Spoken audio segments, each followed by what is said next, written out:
Never shall innocent blood be shed. Yet the blood of the wicked shall flow like a river. The three shall spread their blackened wings and be the vengeful striking hammer of God. You people have been chosen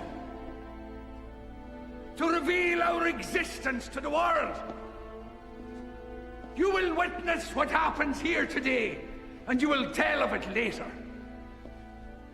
All eyes to the front.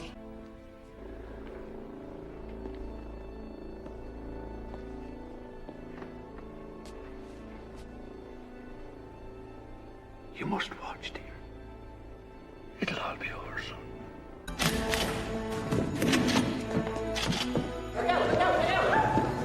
Now you will receive us. We do not ask for your poor or your hungry. We do not want your tired and sick. It is your corrupt we claim. It is your evil that will be sought by us. With every breath, we shall hunt them down.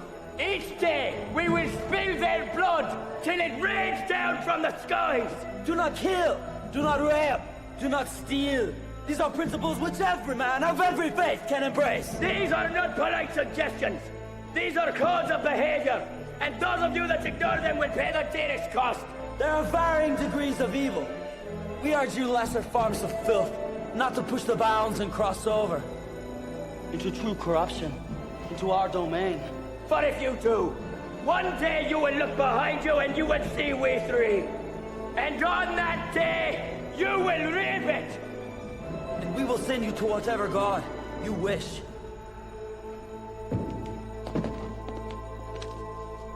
And shepherds we shall be, for thee, my Lord, for thee. Power hath descended forth from thy hand. May swiftly carry out thy command. So we shall flow river forth to thee, and teeming with souls shall it ever be. In nomine Patri. Et Filii, Spiritus Sancti.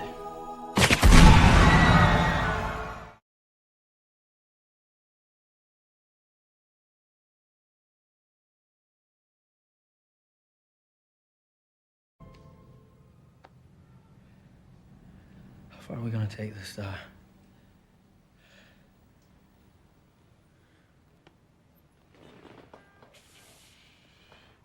The question is not how far. The question is, do you possess the Constitution? The depth of faith to go as far as is needed?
Good evening. How you gentlemen Well, doing? same as usual. New digs. I'm gonna say we have a different background for Steve now. Oh, good upgrade. All right. So I'll just get us kicked off here then. I've been doing a lot of reading because for various reasons I haven't led an episode in a while. So for some reason, and I don't remember the reason, I got turned on to the late Bronze Age collapse as something to read about. And it got me thinking about something that's starting to be talked about in the academia of demographics. As you guys know, I love demographics, but there's not a lot of good research on it yet. So there will be some aspects of this episode where I say, well, we don't know what this will look like. But to point at where I want to get to tonight, one thing that I think that is fairly clear is that how you go into a quote, we'll just call it a dark age, matters quite a bit to the severity of the dark age. And so it's my view that studying these things and making choices as you go into them have a deep impact on what they look like. So do you guys have anything you want to say before I have a question. Okay. Why should I care? This sounds like ancient history. Well, because history has a rhythm to it. Maybe not fully cyclical, and certainly not with predictable periodicity, as in it's not always a fixed number of years. But if you are willing to do the work of studying history, which does require reading it higher than a 6th grade level for the normies out there, you can kind of see where we're headed. And that's why this matters to you. Where we are headed over the next 5, 10, 50, 100 years is going to have significant impact on your life today. Wait a minute. I'm a boomer. Okay. I know about the Great Depression and the stock market went down bigly. Then it eventually came back. 1980, we went above 1,000, and it's really been up ever since. Oh, yes, we had some crashes along the way, but we recovered fast. So all I know is if I just ride out the storm, everything keeps going up. The cyclical stuff, this is behind us. Whatever happens is just going to be a hiccup. So Steve, the classic post-modernist boomer argument then. Yes, yeah. I'm sticking with that one. You're going to go with that guys. one? Okay. Historical arguments. So I actually studied the Bronze Age collapse, so-called Dark Ages, historically and archaeologically back in my undergrad. I did a double major in classics and history and large emphasis on kind of ancient Greek, Mycenaean, and church history. But so the invasion of the Sea Peoples.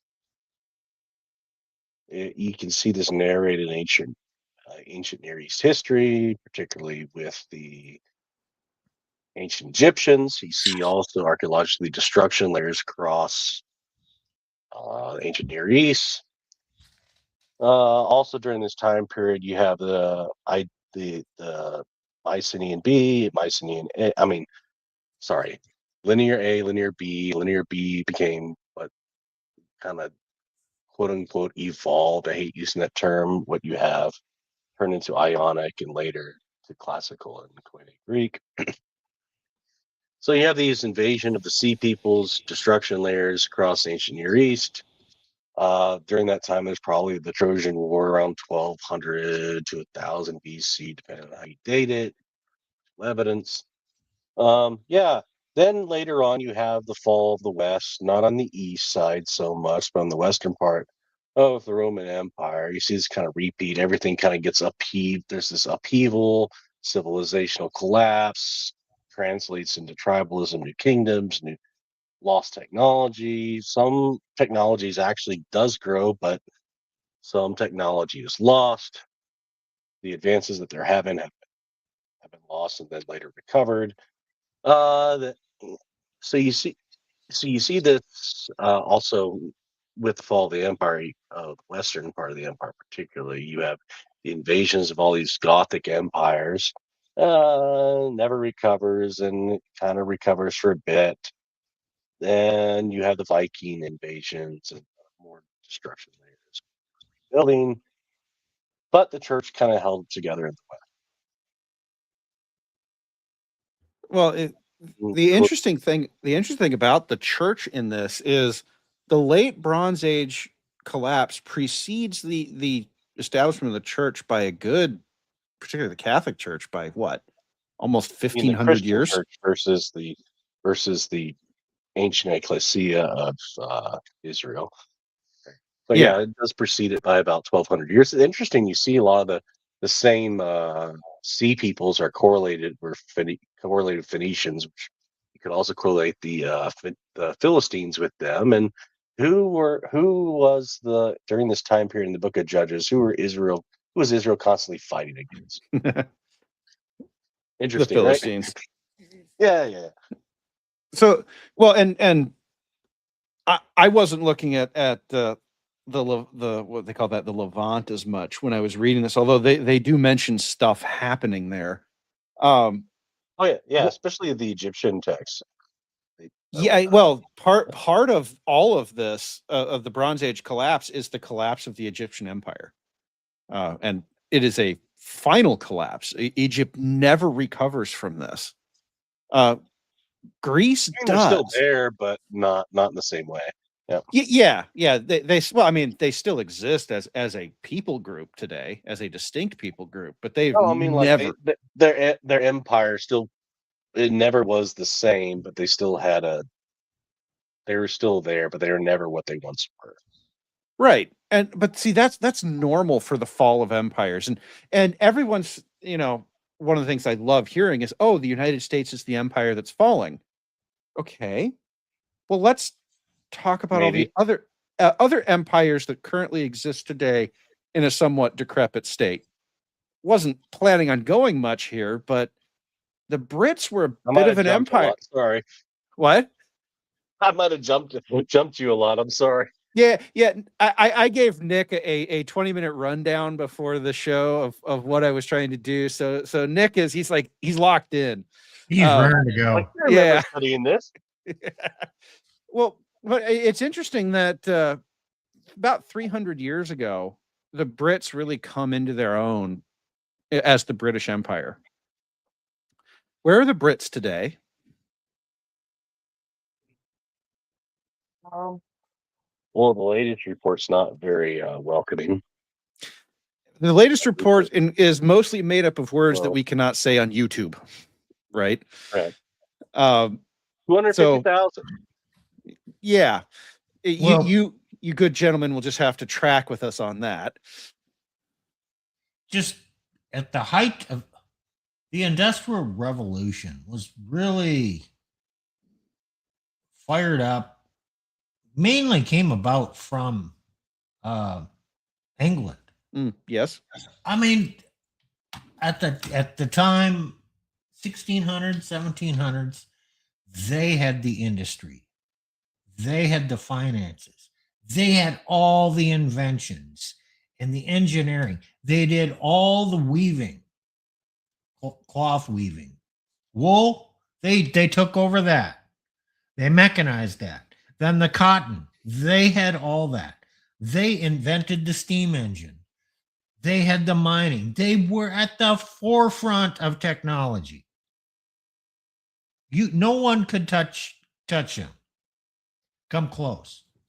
And then well, beginning around in the early 1900s, Germany was giving them a run for their money with that. That contributed to the wars. And U.S. was at early 1900s, we were coming on strong. Our industry Mm-hmm. was growing. Inventions were coming on. We were inventing a lot of stuff. And we were a powerhouse.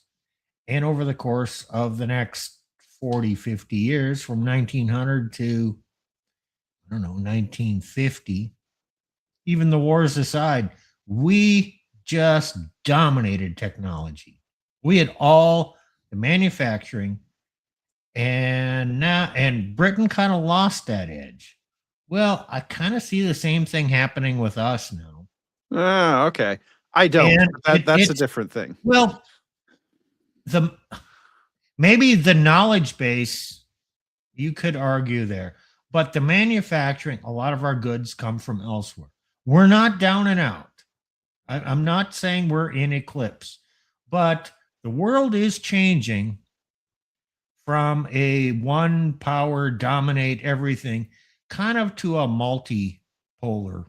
Okay, I'm going to push back on that very hard, because my next example of an empire in collapse is the one that everyone holds up as the one that's going to replace us, the US, and that is China.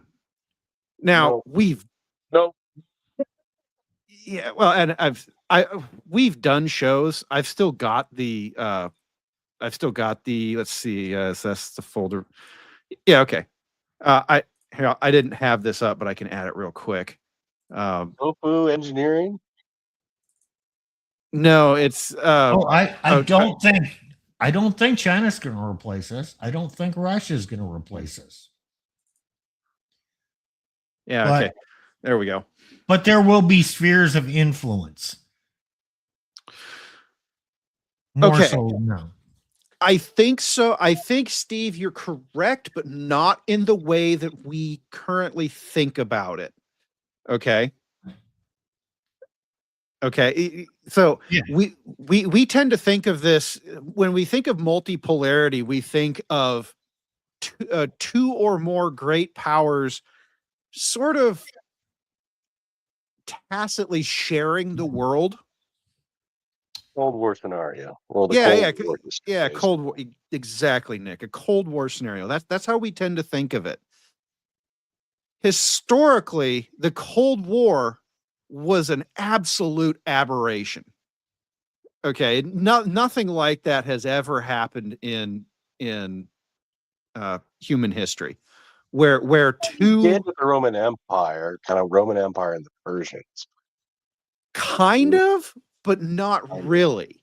The Roman Empire was so big that by the time they got to Persia, they were just extended beyond what their technology could support. So yeah, they lost those wars of conquest eventually, but they were stretching themselves really hard to get there. So they weren't in great direct competition with as powers.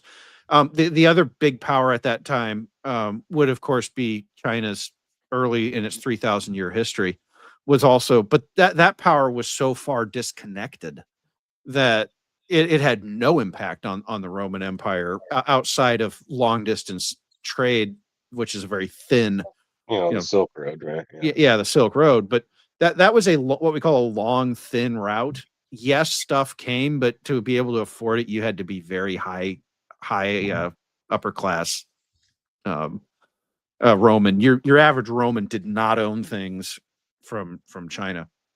So the impact, the cultural and economic impact is very, very limited of those sorts of powers. In each region, the empire was the absolute dominating force of that region. Rome, the Mediterranean, Persia, the Middle East, and China, the Far East. And they talked a little bit, but it took, the Silk Road took, what was it, 6 months to a year for stuff to, I can't recall. Yeah, it was a long time. Yeah, it was a long time. So the impact of those things, and as you know, so up on the screen right now is a chart I've showed before. This is um this is lines. China's demographics. The yellow bars below 1985 represent overcounts according to the Shanghai Academy of Sciences. So that's the CCP's academic outlet. It's where they admit they make mistakes without actually admitting that they've made a mistake. So China is not going to replace the United States. And I've said this before, I think China is in the near future a local agricultural economy that is dependent on the rest of the world for any sort of what we would call modern civilization. That's probably a 2050 to 2070 story, though, because it takes a while for these things to fall apart. But China's been around as an empire for a very long time. So, But in its current kind of empire state, in this cohesiveness, I don't know. so on that, as you know, the cohesive state, China's only existed throughout its history for 1/10. So it's got about a 3,000-year history. About 300 of those years, or 1/10 of that, has been unified as you see it today. And so 75 years of that 300 years were done under the US's naval authority. So even in that state, they have always been a secondary power. And all the Chinese listening to this are, throwing fruit at their monitors. But that's just the reality of it. Modern China as a unified state would not exist without the United States Navy. So yes, like I don't, everyone loves to throw up China as they're the ones who are going to take us over, but you have to work to find a more decrepit culture. I'm not talking about like the Afghani, Pakistani, just morally bankrupt culture. I'm just talking about their culture is decrepit. It's not in decline. It has declined. Everything they do is a call back to some cultural history because their current culture basically doesn't exist as a recognizable thing. So the Maoists pretty much eradicated. Correct. The Maoists were very clear that was their goal, was to eradicate the because that's how you get a collective, right? Is you have to install a collective culture. Can I touch on that? Give Sure. examples. Okay, I think I did a show on tofu dreg construction. You did. The quality of their infrastructure, it looks great. It's all about appearances. Some of it functions extremely well, but it hasn't been built for the long term. There is not great high quality workmanship in that. That's indicative of their society. There's also, they're polite people, but there is a lot of fraud in their society. For instance, some of their food products. Oftentimes things are adulterated and sold on the market, and it's harmful to people. Right. They've even sold stuff over here. Japanese. They're not the Japanese. They are not the Japanese. No, they're not. There's their morality. I'm not calling them immoral. I'm just saying their understanding of morality, cultural understanding, is different than the Western understanding. Yeah. And I can't really describe it any better than that. But and even this chart that you have up here, with the amount of overstatement of population, this is just an estimate. There are indications today that even these red bars are too big. Yes, there is. I mean, this is an estimation. It could be worse. And there are estimations. For instance, I did a stream on that. Their population, it's definitely not 1.4 billion people. I mean, yes, that's still the number thrown out there. But there's a lot of questionable stuff, empty cities. I don't know, the latest thing that I kind of believe is they're down around 800 million people, but they're not going to admit that. Okay, Steve, I'm going to interject here, and I'll note a few things. We think inflation's bad here. It's like way times worse, and Plutarch might have a chart. Also, I'll give some criticism, then I'll give them a charitable pushback, a charitable recognition. I should say, oh, the red pill. You think it's just this like Western American English speaking thing? No, no, no, no. You have the leftover women there. Men there, there's massive unemployment problems, and within like 6 months to a year, massive divorce rates. A lot of women that will not get married. Men, they say, F this, I'm out, because it doesn't make economical sense. They can't support a wife, and then hey, they might be with a job for 10 years, and then 30 comes, they're laid off, and they can't find another career that will make that income ever again. Men have kind of a lot of the men there have checked out now, and so yeah, that'll give you definite problems. The marriage issues probably worse there, might be worse there. Who knows? It might be worse there than it is here in the West. Men are not getting married. They're not having kids. I'm not pushing this on. They're egalitarianism never works. It always screws over the men and the kids. Also, but at least China has said they've had some in the past year or so. They've started protecting men's assets in the marital situation. So at least I'll give them that. That is true. That is all true. The Chinese. Might be too late. According to this chart, according to this chart, it was too late 15 years ago. So that is what it is. But it will slow the decline. It will make the decline less bad, less painful. And this is what I meant when I was talking at the beginning of the show and saying the decisions you make when you go into a decline, because declines are unavoidable. And that's why, bringing up the Bronze Age collapse and the fall of the Western Roman Empire, right? And the fall and the collapse of the British Empire. Declines are inevitable. The choices you make going into them will have pretty radical effects on the depth and duration of the decline.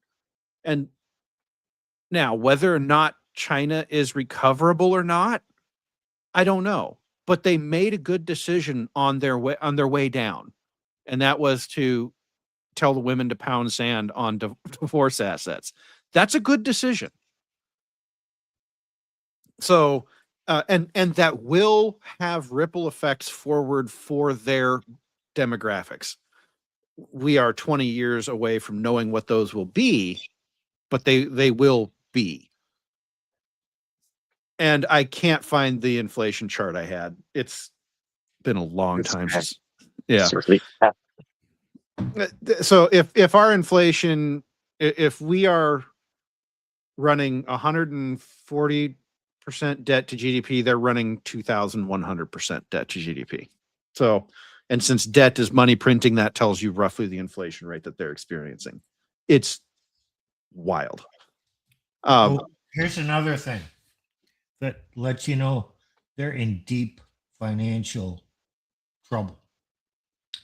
Recently, they instituted capital controls. Mm-hmm. And if you're a Chinese citizen, you cannot open a foreign bank account. You cannot even open a bank account in Hong Kong. And if you have an existing bank account in Hong Kong, they're actually starting to go through those, scrutinize those, And if you're a Chinese citizen, you may have your account closed. So they are worried greatly about capital flight. And Europe is not quite at the same level, but Europe has a long history of capital controls to avoid capital flight. Dollars, gold, leaving Europe for other countries. But Steve, they have a 50 million problem now. What's The- that?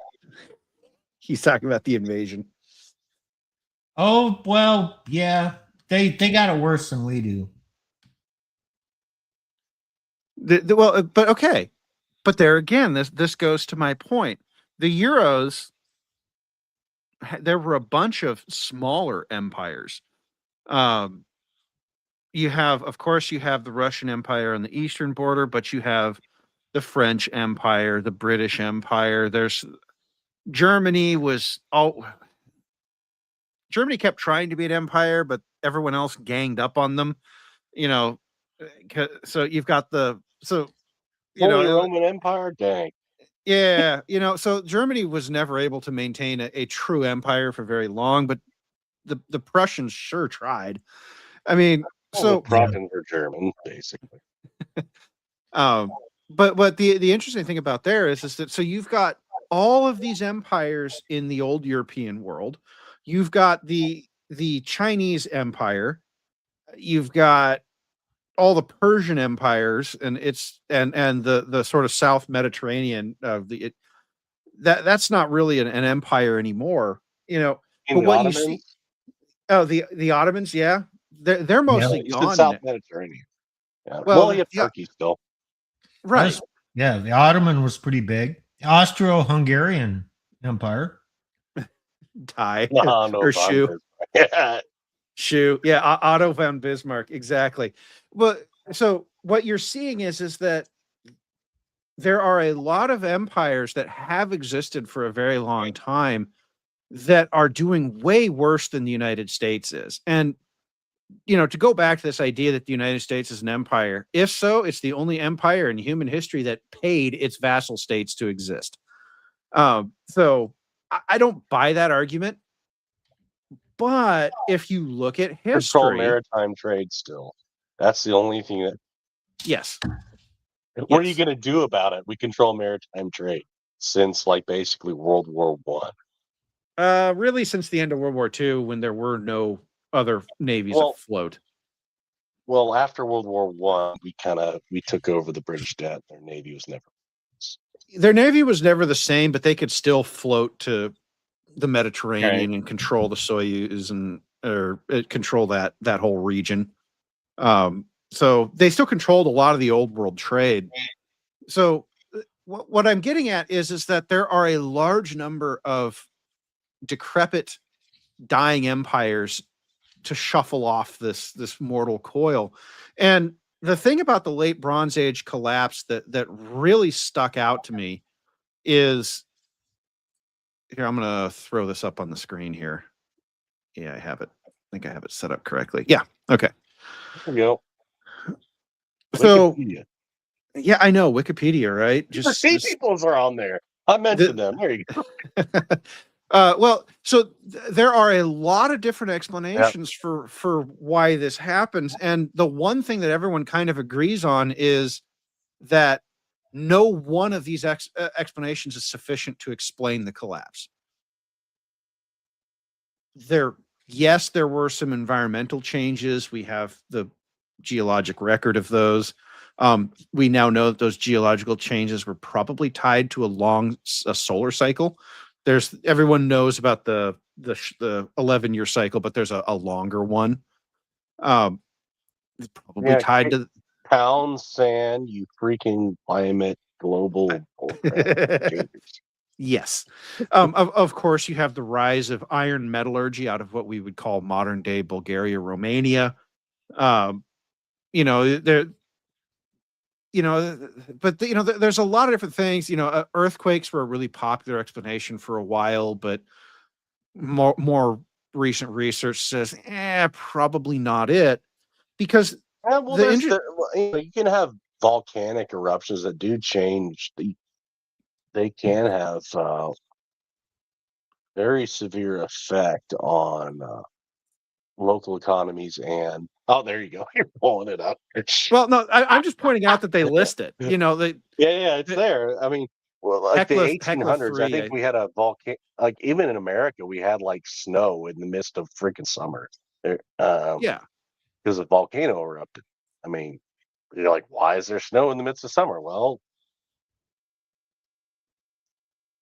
So, I but can't remember the year. But anyways, there was an interesting theory pointed out by this guy Joseph Tainter. no, you're Unfortunate last name.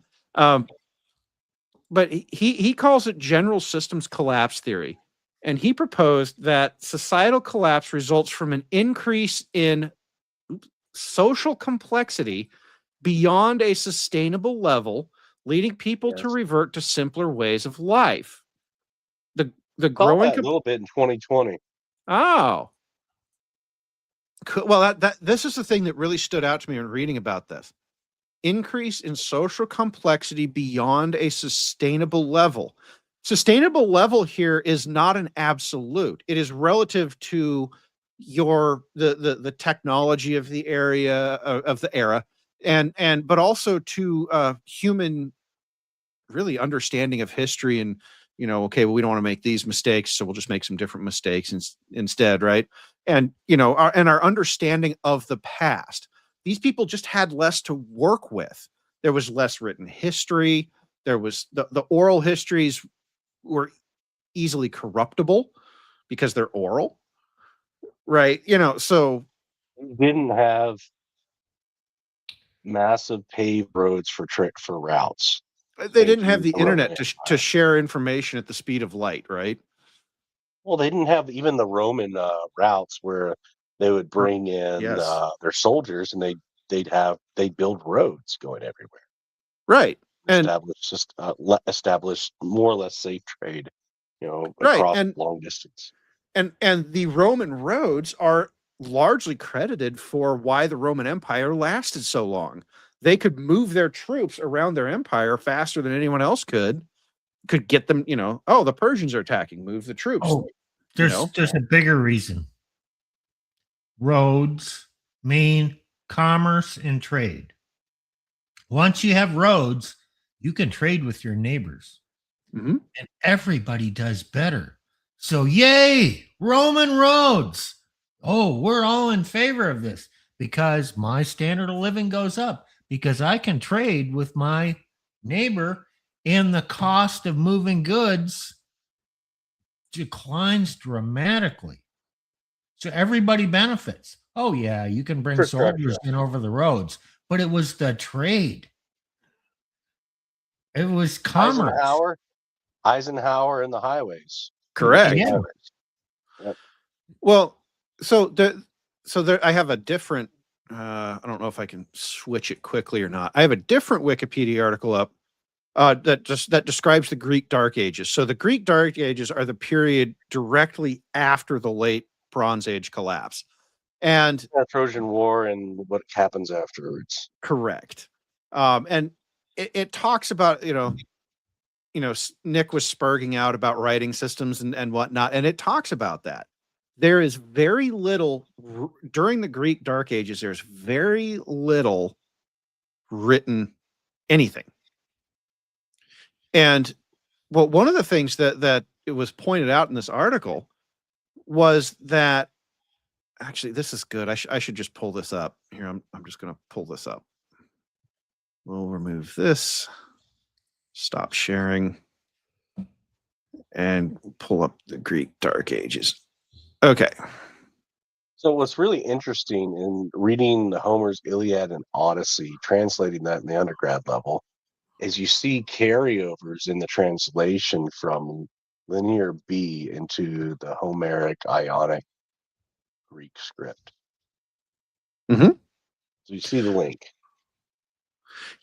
Right, but it's a point that people forget, I think, about the Iliad is that it is the translations we have today are translations of Ionic Greek that were translated from Linear B.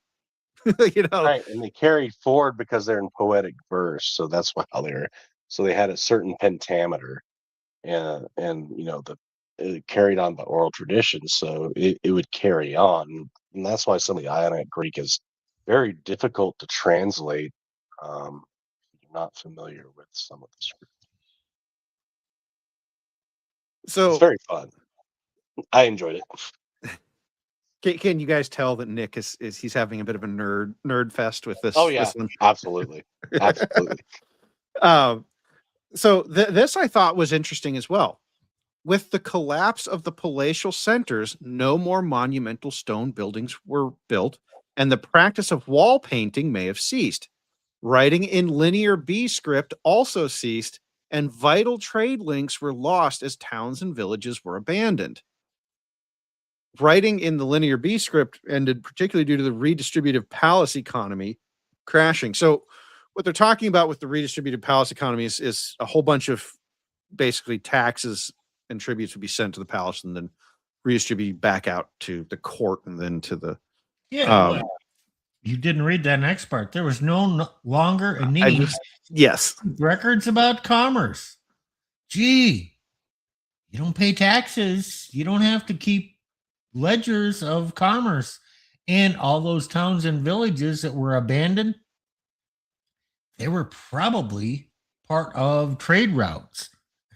So the reason for their existence ended.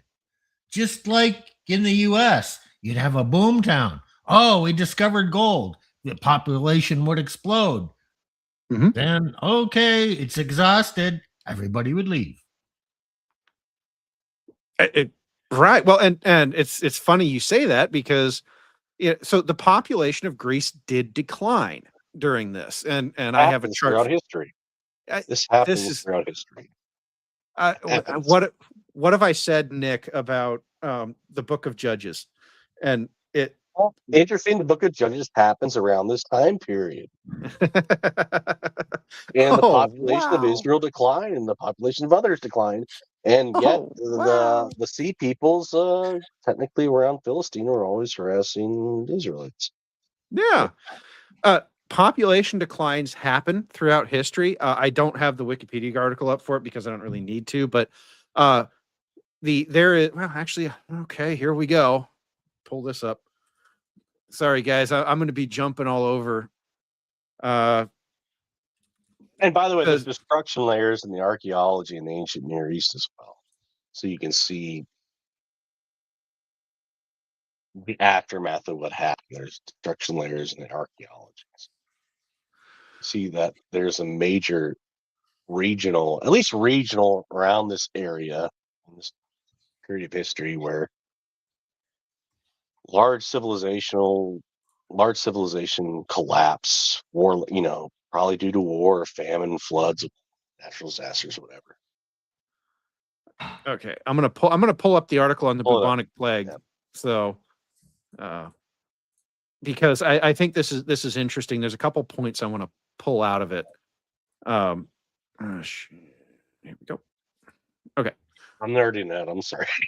You are having. I can tell you're having fun. So there's an interesting. I'm recalling everything I learned. Like I'm 38 now, so this would have been like when I was like 20 to 22. So having some gray matter recall here. This is the article on the bubonic plague, also known as the plague in Europe.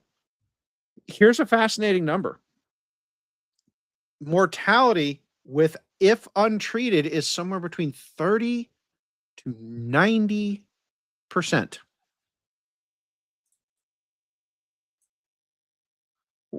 Okay. Just hold that number in your head. Wash your hands.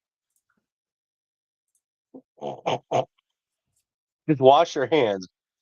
When did we figure that out in America with childbirth? Oh, that would be late 1800s. Yeah. That tells you something. I'm just saying. So this is Europe's history with the plague. The first recorded epidemic it was named the Plague of Justinian, 541 to 549. Hmm. This is not the big one Okay. that everyone remembers, though. So Justinian, so in the era of Justinian, the Western Empire, the western part of the Roman Empire, had kind of fallen recently, was taken over by kind of these you call them Gothic tribes, and he had this kind of reconquista, a semi-reconquista that didn't last to the west, didn't last for long in the west, but Justinian was of the eastern part of the Roman Empire that continued to like what 1453, if I'm not mistaken. So this would be after the Roman Empire had already fallen and sacked several times, after Augustine wrote the City of God, after like I think the last even Roman emperor was declared probably like 100 years before in the So West. I have the timeline up, Nick. Yeah. Okay, go ahead. Sorry. I'm the recalling this final off the top of my head. the final, depending on how you want to describe this, the final emperor died in 472. There were puppet emperors of warlords, but I'm not sure I want to qualify those, and they didn't last very long. No. The Western Roman Empire is over by 476. Right. Sounds right. So this is the first plague, but this isn't the one that everyone remembers, because it's this one in 1346 that everyone really remembers, because the mortality rates were so obscene. Mortality rates as high as 70 to 80%. It's like the smallpox to America natives. It's actually worse, by the way, I think. This happens. Now, what do You you can't always think? control it. You can't always control it. You're not God. As much as we wouldn't think we're so sophisticated. Well, but exactly. What do you think happened to birth rates and just population demographics in 1352? Well, it's like about a third of the population collapsed due to the bubonic plague. But there's various times of eruption of the plague in various different places. But you're probably referring to Italy and Well, they have a France. map. They have a map here. Oh God, bring it up. Bring all this stuff up. I'm pulling this stuff up. Gray matter recall from long time ago of study. So the worst of it runs through Greece and Italy. 1347. Okay. Bring this stuff up. I want to see it. I want to see. I want to compare what I'm recalling in my head versus. I thought I had it up. Stats and all that stuff. I thought I had it up. Sorry, guys. No, you didn't. There we go. I thought I clicked the button. No, I failed. Oh, so there are different fates. Okay, good. Yeah. The bubonic plague does not like northern climes, which might explain part of the rise of the Vikings. Just saying. The rise of the Vikings was like 800s, right, to the 1100s, if I'm not mistaken. Yeah. Oh, it's even. Is that one shade darker on Sicily? Yes. Yeah. Oh, must have been bad there. Well, this is a where it got to. This is a spread map. And northern Africa looks pretty bad too. Yep. Look at remember, what used to be called Greece. What used to be the Roman Empire in the east. Look how bad how it was. That's Turkey today. Turkey was.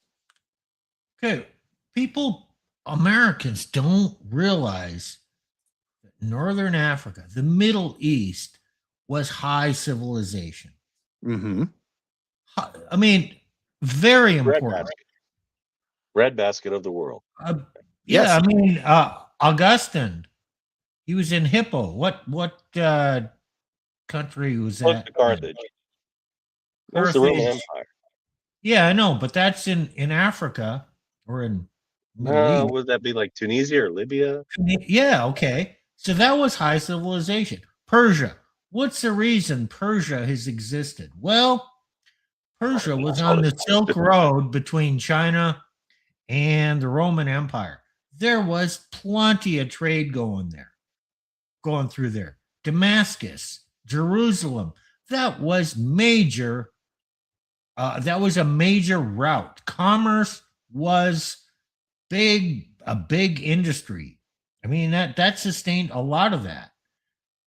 Greece was kind of right in the core of work of commerce. All these empires were based on commerce of whatever the trade was at the time. And it's possible that as the world evolved and as resources were depleted in one area, and then we moved to a different age and a different product became important, the routes and the resources changed. So someone else would come into power. For instance, Middle East would be not really important today if it wasn't for the oil they produce. That made them important again. And maybe even more so in the future. I don't know. Depends. If we develop those micro nuclear reactors, then we don't need them anymore.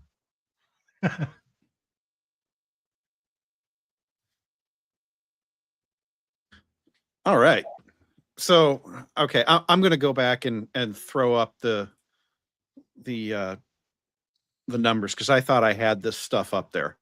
So, as you know, mortality rates. This is the second plague. This is 1346 through 52. Mortality rates as high as 70 to 80%. The overall population, estimated population loss in that 6-year period is 30 to 40% of the European population is wiped out. They called it the Great Dying, as you can see right here, because people were just dying. It's where the term the Black Death came from. These people died in insane numbers. What that did to the birth rates? We don't have any data. I wish I had data to show you, but it cannot. Birth rates and mortality rates of the birth rates combined on top of that, right? Yeah. It cannot have been good. No. You can't lose 40% of your population and have birth rates not just tank. Well, it collapses for multiple causes. Okay, when everybody's dying and you affiliate with people, you tend to cocoon. So Yes, economy shrinks and goods are not exchanged. Okay, if you're a shoemaker, no one's coming into your shop to buy shoes. You are now having a hard time buying grain or food, but the grain that you can buy just went up in price. And then maybe your wife dies, or maybe she doesn't. But man, are you thinking about sex? Not really. You're thinking about survival. And by God, you don't even want to bring a child into this world because it is that bleak. And you're probably on the verge of starvation yourself because commerce ceased. No one has jobs. There's very serious questions as to whether or not a woman could physically bring a child into this world, given the emaciation that was prevalent of this era. There just were not a lot of people, as Steve could say, who could afford a decent meal. And this is considering the normal background of people living in eternal calorie deficit normally. And remember, this is a period of time where for every child that is born, for every 2 children that are born, one will die before they hit the age of 5. But the Black Death itself would have cut through the child population just as much. So child death rates would have been far higher than the normal 50% that they were. Well, it's hard, but we just have to get the birth rates up today. Or else everything goes to shit, right? Without the bubonic plague, there is no Enlightenment and Renaissance. I'm just going to plant that flag right now. I know that's not something that historians will connect to, but there, without the plague and the wipeout, there is no Renaissance. Without the birth rate collapse in the late 1600s in Britain, there is no British Empire.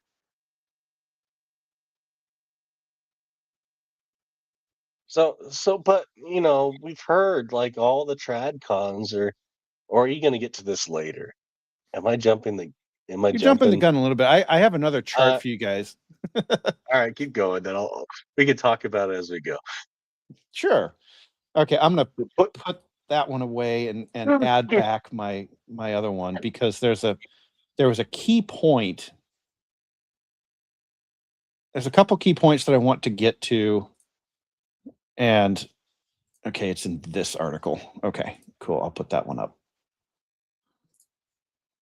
Okay, so this is this I thought was another interesting thing.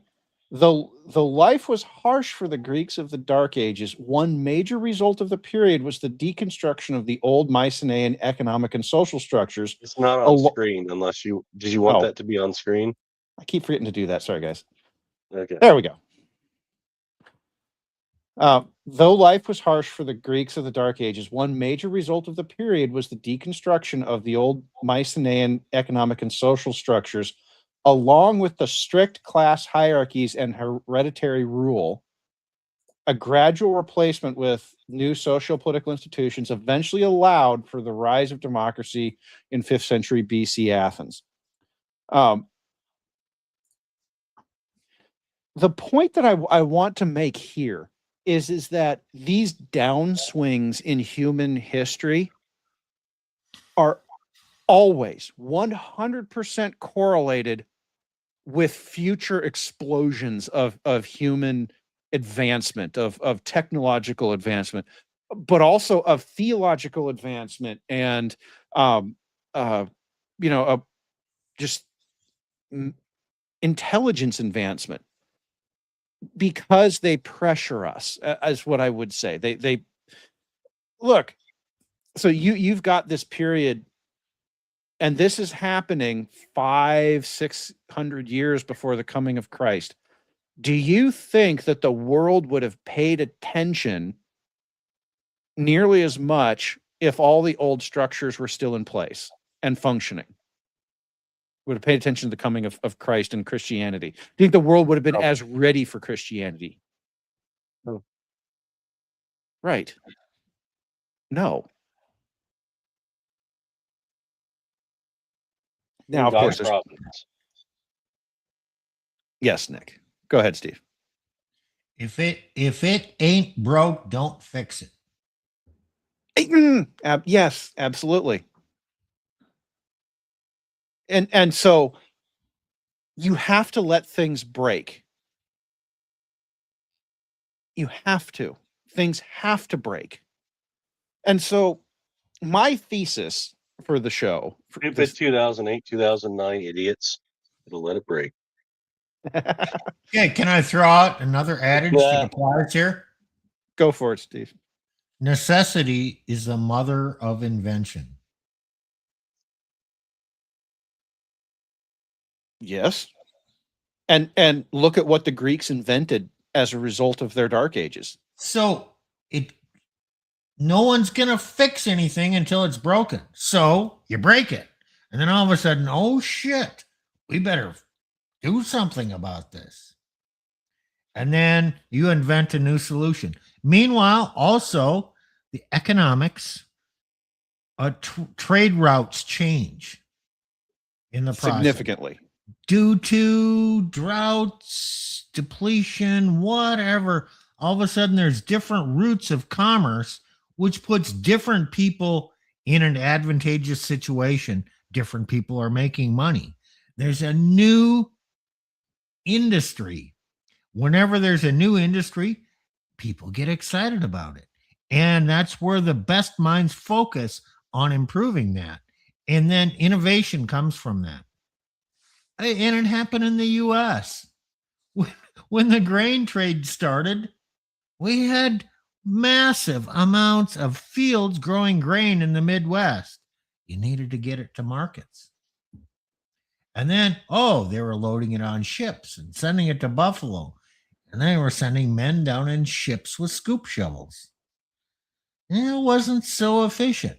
And some guy came up with a bucket conveyor that could, like, empty a ship in 12 hours instead of 5 days. Oh, and then we'll put it up on these things called elevators. And we'll figure out how to move the grain around elevators. And then when we need to load a ship, we'll just dump it in from a high. Oh man, this was so innovative. We forget about it. But there was a need. They invented something. And here was a new trade route, a new commerce. And the inventions exploded. And everybody did well. Everybody made more money. Well, Steve, it's interesting you bring up commerce, because one of the things that we do have pretty solid evidence for is that Mediterranean seafaring commerce did actually collapse in a broad sense. But when we use the term collapse, we tend to think rather simplistically. It didn't stop, but it was so severely restricted that it no longer represented a significant bulk of trade, and then you have an economic collapse that comes along with that. But economic collapse here does not mean that society just disappears into the aether tomorrow. And this is actually the point of this thing I have up on screen right now. It's some scholars have argued against the concept of a Greek Dark Age on the grounds that the former lack of archaeological evidence in the period that was mute, in a period that was mute. So we, Nick and I, Nick was geeking out about linear script, linear B script versus Ionic Greek. There was this period for about 200 years. There's 100-year shoulder periods on either side. You got the 100 years where linear B is disappearing and the 100 years where Ionic is taking over. But there's about 200 years where there's very little anything written. And what they're saying is that in a period that was mute in its lack of inscriptions, writing, thus dark, is an accident of discovery rather than a fact of history. As James Whiteley put it, the Dark Age of Greece is our conception. It is a conception strongly colored by our knowledge of the two literate civilizations that preceded and succeeded it: the bureaucratic, palace-centered world of Mycenaean Greece and the chaotic, creative, archaic age of Hellenic civilization. I want to make this point very, very clear, and I've tried to make it elsewhere. Just because society enters what we call a dark age, or a period of diminishing, a period of fading, does not mean that society just is gone. That is a historical claptrap. Well, what you're pointing out is when you say collapse, maybe a more accurate term is chaotic transition. Sure. Well, the thing is it can look a lot like a collapse because people will come in because of recency bias. And that's kind of what the continuity scholars are arguing is that, well, you're saying that because cross-Mediterranean trade went away, therefore it's a collapse. Well, no. If you look at the archaeological records, what happened to Greece, and that's in this article. This article is titled Greek Dark Ages on Wikipedia. If you read through it all the way, which I will not do to you guys, what it describes is that for 300 to 400 years, Greek society was very family oriented, and you had your patriarchs, and they controlled chunks of land around Greece, and they farmed it and they fed their families. And There's also Go ahead. if you study the archaeological remains, there's actually a very distinct height difference in the bones. They mentioned that. Yes. Okay. Yes. Um, there's, it's not that these cultures went away. It's that in that sort of patriarchy, local family structure, they posit that this is some of where the earliest mafia don family style mafias came out of.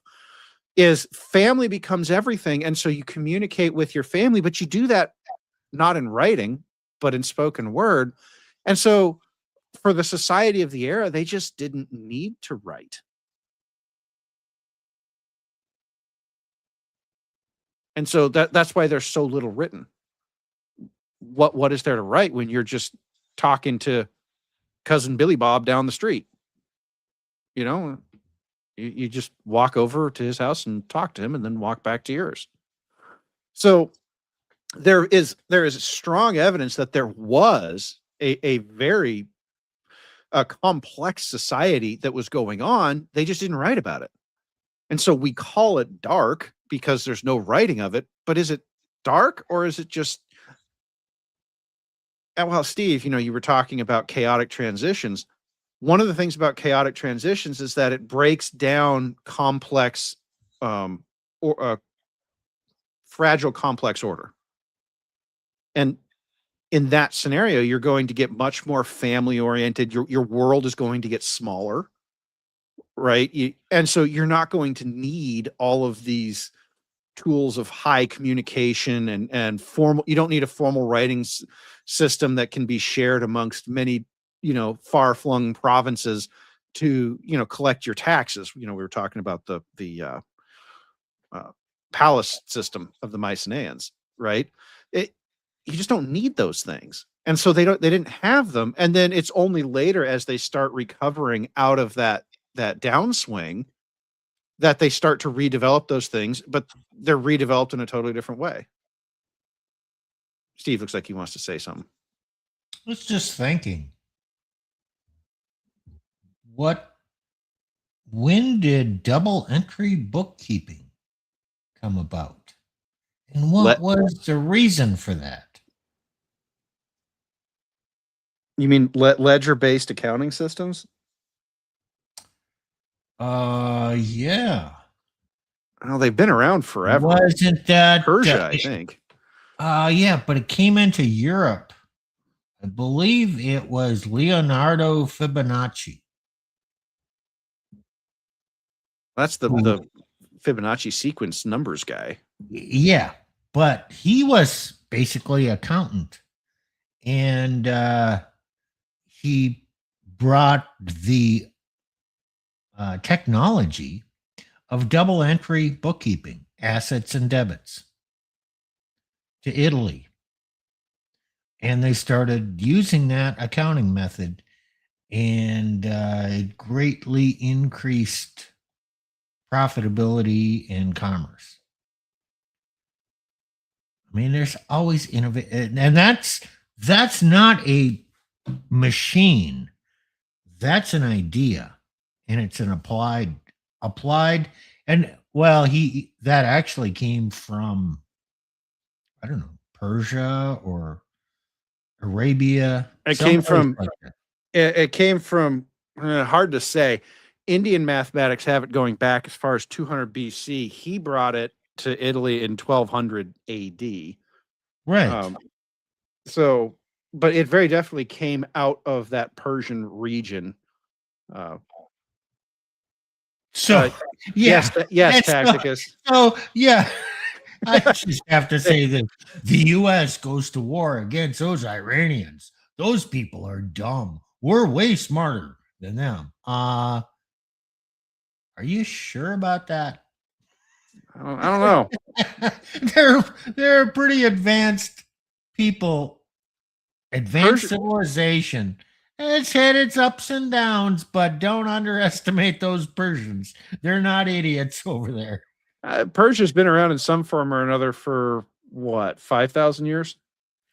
Something like that. Yeah, something like that. Yeah, okay. You know, you don't have to like them, but you know, give them some respect, okay? They kind of held their own here against the U.S. I got to say that, at least that much.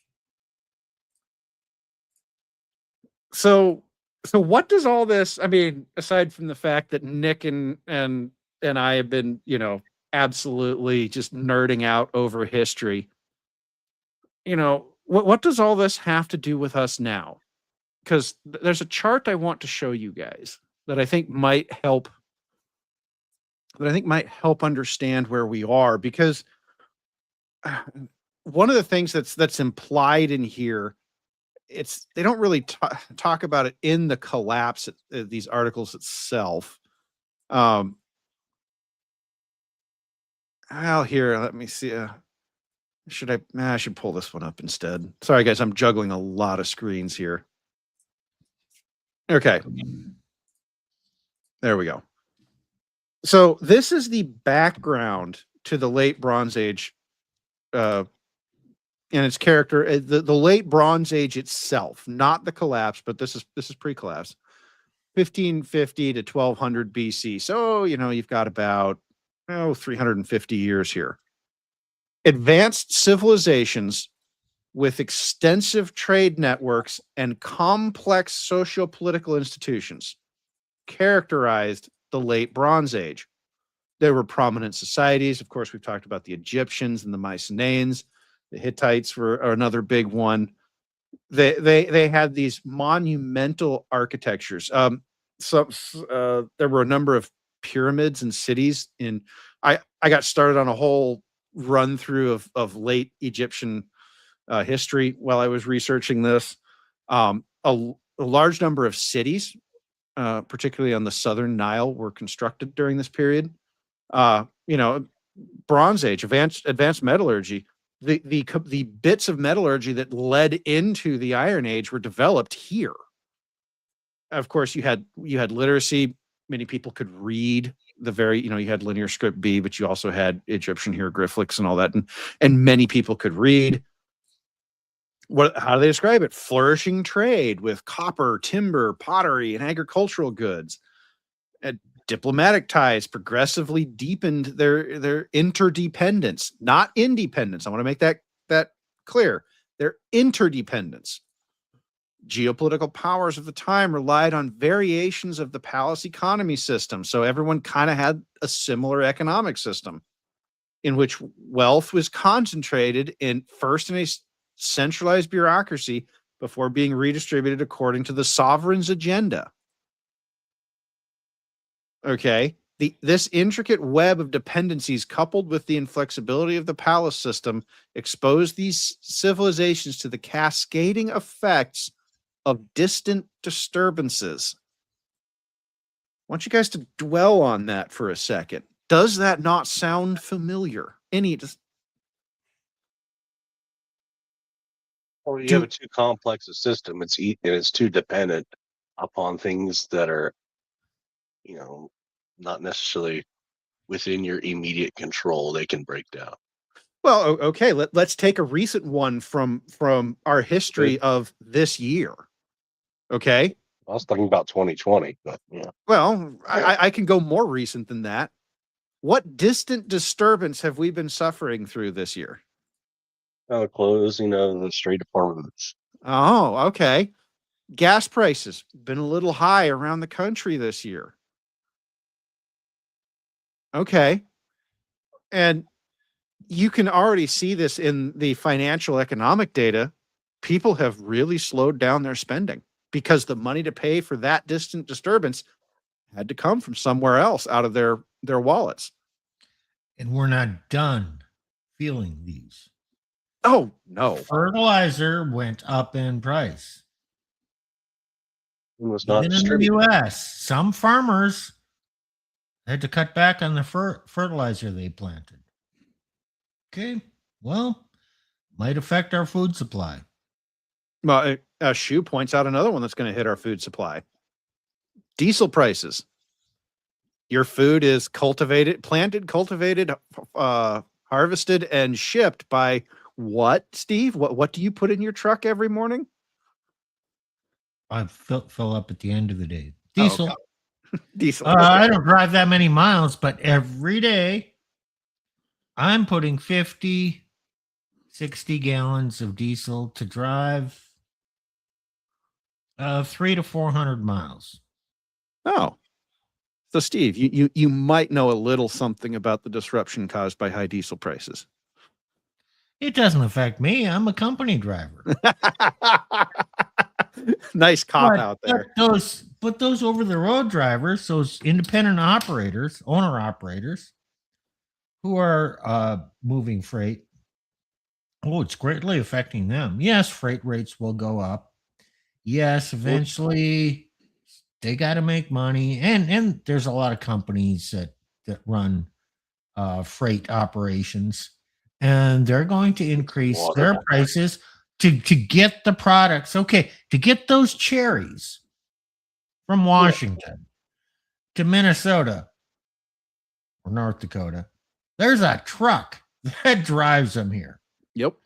I'm sure the price to get the cherries to North Dakota went up.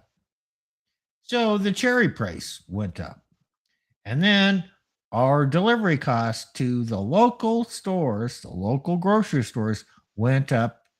There's probably a fuel surcharge. Everything went up. And this is just diesel. Okay, next year, there'll be less agricultural produce because fertilizer was in shorter supply. If not here, in the rest of the world. So then they will want to buy our stuff. It'll drive up our price. Oh, yeah. You know what? We shot a lot of whiz-bang things over on that other side of the world there. We might need to make some more so we can defend ourselves and replenish our stockpiles. Oh, yeah, that needs lots of computer chips. Oh, yeah, we need helium to make those computer chips. I don't know how they use it. I'm not in that industry. But supposedly we need helium. Oh, that's in short supply because they stripped the helium off of the natural gas or LNG or whatever. So that comes out of there. Oh, we don't have that as big a supply. Oh, yeah. China's a little bit perturbed with the U.S. They're not shipping us some of their pressure or the rare earth metals like gallium. What the hell is gallium? Do you need gallium in a computer, Plutarch? You need gallium. It's a substrate for the silicon. It's a silicon substrate for etching.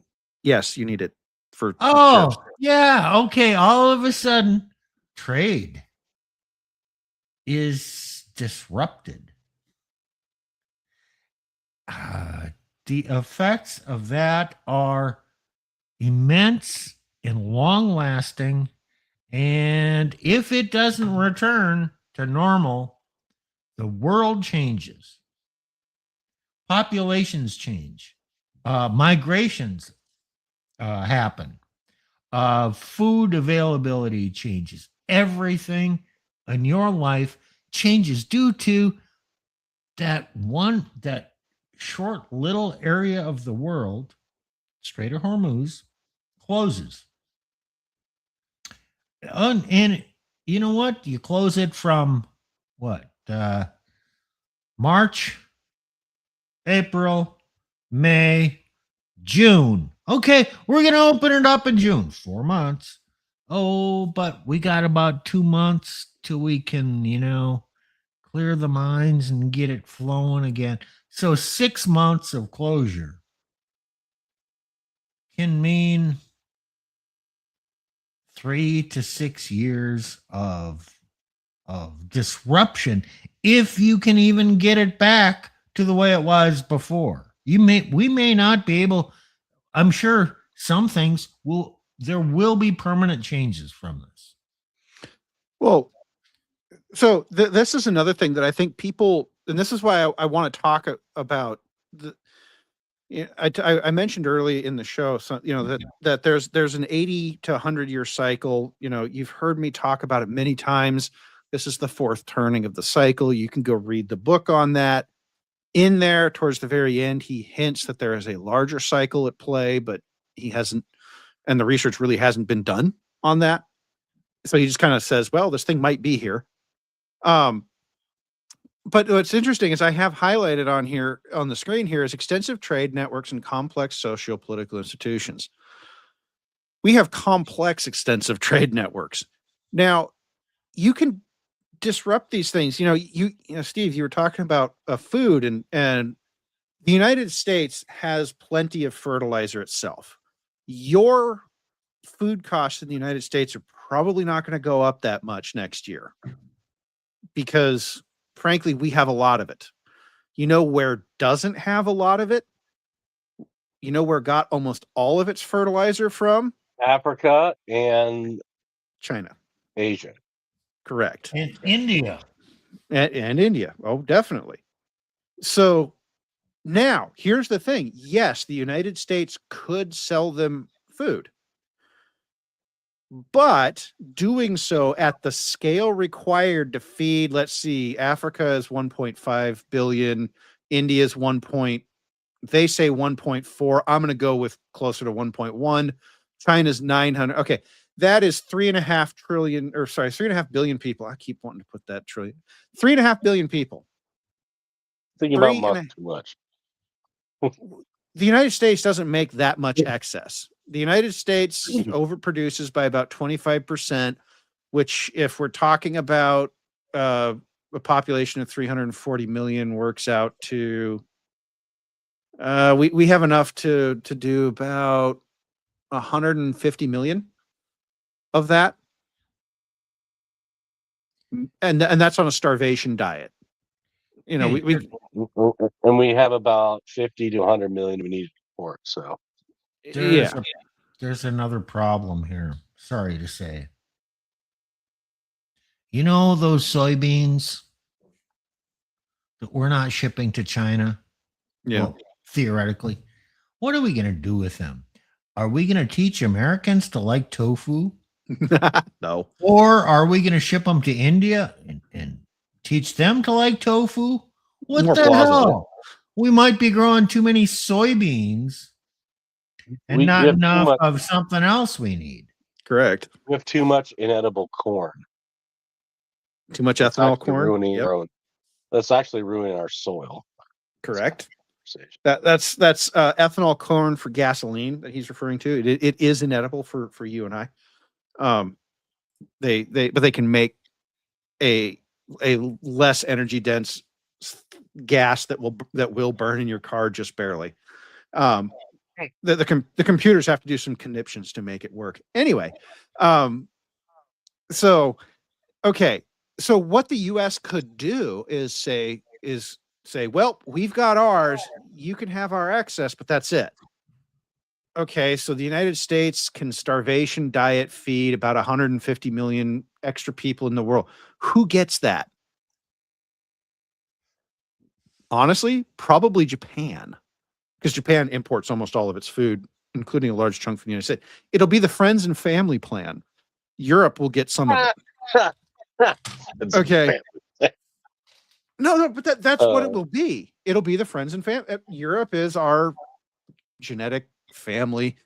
We don't always like them, but they get along with us better than anybody else. And Japan's our friends. Yeah. And the Japanese have just been, ever since we beat the snot out of them by dropping a couple sons on them, they've been fantastically helpful people, friendly people to us. So, they are friends of the United States, and they will play a role in bottling up the slow devolution of China.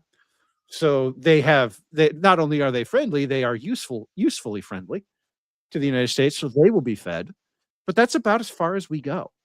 You get Europe, you get Japan, and that's about it. So what does that mean for the rest of the world? Well, What about about a South billion. America? South America, because They're of probably fine. They're probably so the United States has the largest contiguous arable piece of land in the Mideast. They're the second largest piece of such land in the world, sits in where Argentina, Paraguay, and Uruguay meet, is up there. The Argentinian steppes. It's just a massively productive piece of land agriculturally. So, broadly speaking, South America will be okay. They are politically and culturally basket cases, and they probably need us to come in and squelch them as an empire for a while and get them whipped into shape. But that's going to take all of our efforts, all of the available energy we have. So See, It didn't take we're it didn't back take to much for us this. in the 1900s. We're back to the Just spheres of saying. influence. yeah, well, and Steve, this is why I said yes, but not how we think of them as we did in the Cold War. No, I agree with you. Yeah. I wasn't thinking of it that way. Well, most people do when you say that. They think, oh, well, we're going to have some large scale empire facing off against us like the Soviet Union. No. I don't see that. Okay. We got enough shit to deal with in our little sphere of influence. The US and South America. China's got enough to deal with in their country, and they got more to deal with than we have. Yes. And Korea, Taiwan, Japan, are they going to expend the energy in human lives and whatnot to invade Taiwan? Well, logically, no. But when economic times get tough, people go to war for various reasons. They do, but don't count on it working. Taiwan is the hardest invasion on Earth. It's and then are they going to go against Vietnam? Well, no, we got trade going back and forth, and then let's go over to the Russia. Russia is the other big entity. Europe is really against Russia right now, and historically always has been opposed to Russia. There's always been friction there. Russia grows a lot of grain and food. Ukraine too. And if things get tough and they need stuff from Russia, all of a sudden, maybe we should get along a little bit better. I'm not saying it's going to happen. Now. Well, there's talks now. Yeah, again. Geopolitics is a constant. Yeah, well, geopolitics is a constantly mutating space. But I mean, you were talking about China, and you said Russia right after that, and I'm like, well, if the reason why I say that China is going to invade Russia is because Taiwan is the hardest invasion on the planet. It's the trip across the Formosa Strait is 4 times longer than what we did in D-Day. You have 4 times more time to react to them doing it, which is enough for us to get stealth bombers literally from Kansas or Missouri to the Formosa and just start bombing their ships with what they call quick sinks. I mean, like it is. And we got drones. And we just blocked the strait over there, whatever that is. What's it called? Plutarch.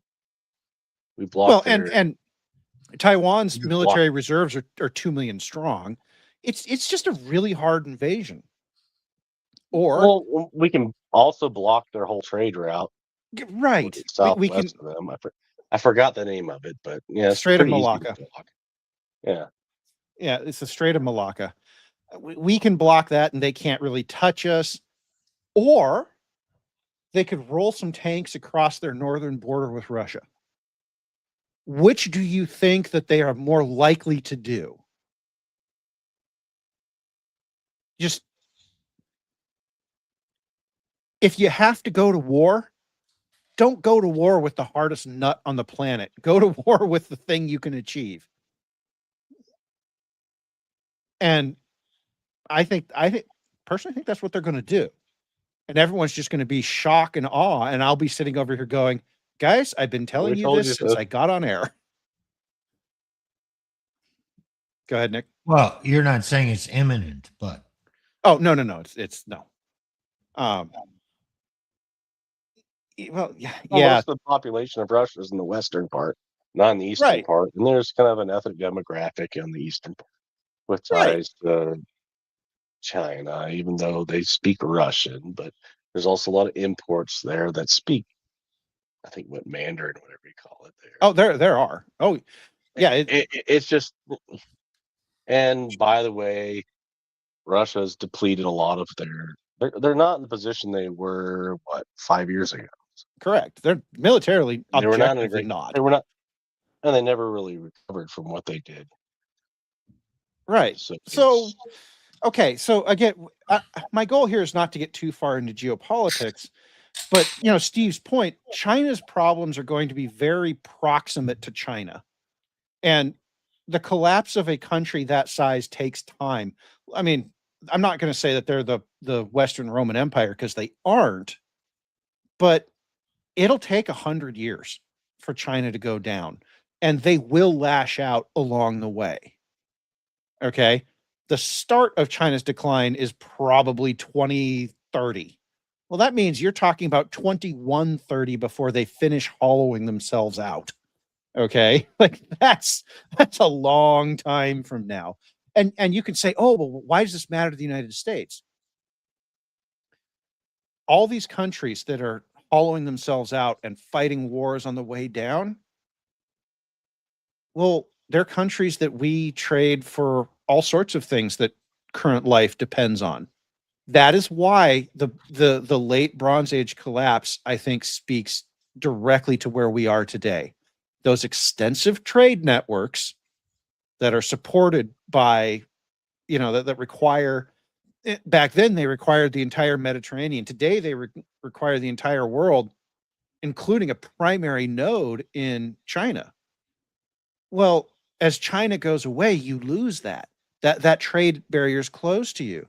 Oh, and then the United States is going to turn and say, oh man, we, fertilizers, we have to lock that inside the United States so that we can keep ourselves fed. Oh, and then we have to lock in, we have to lock our grain to the friends and family plan. Well, that means that Africa gets nothing.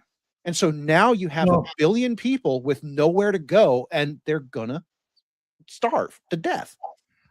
right now, I mean, what we are experiencing right now, only time will tell how this works out. Whether this is a high watermark for the U.S. empire, for lack of a better word. We went to war with Iran. We got this memorandum of understanding, the 14-point plan. The details are just beginning to come out. But hopefully there'd be peace. I'm all in favor of that, opening up the Straits of Hormuz. But some of that seems to indicate the U.S. is going to be pulling back on its influence and military in the Middle East area. Okay, time will tell. But it could be that the U.S. is now, this could be the point where we start withdrawing our military from around the world and focusing on our neighborhood instead of the rest of the world. I don't know. Well, Steve, I want to point out something very interesting, and this is why I keep focusing on the late Bronze Age.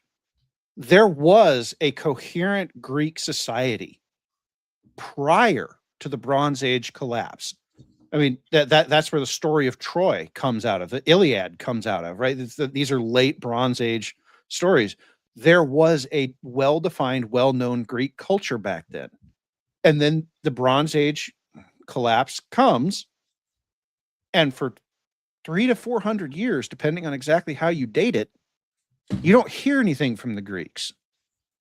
But then the Greeks come back and they rip, man, they roar. They create all sorts of fantastic things. They become a sort of empire in their own right.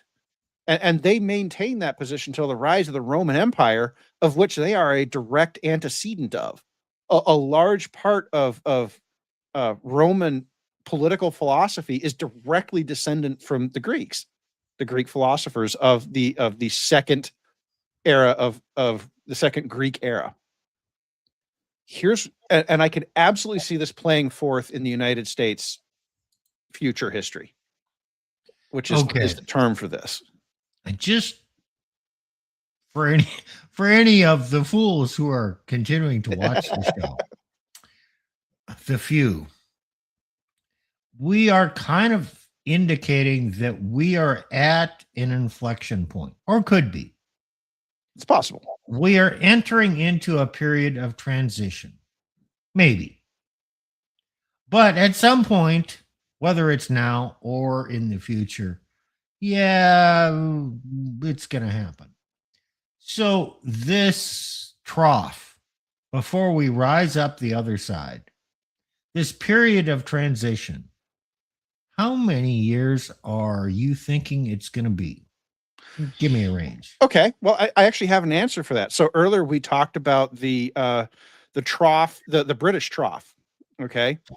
In the 1600s, in the mid to late 1600s, running up through the early 1700s.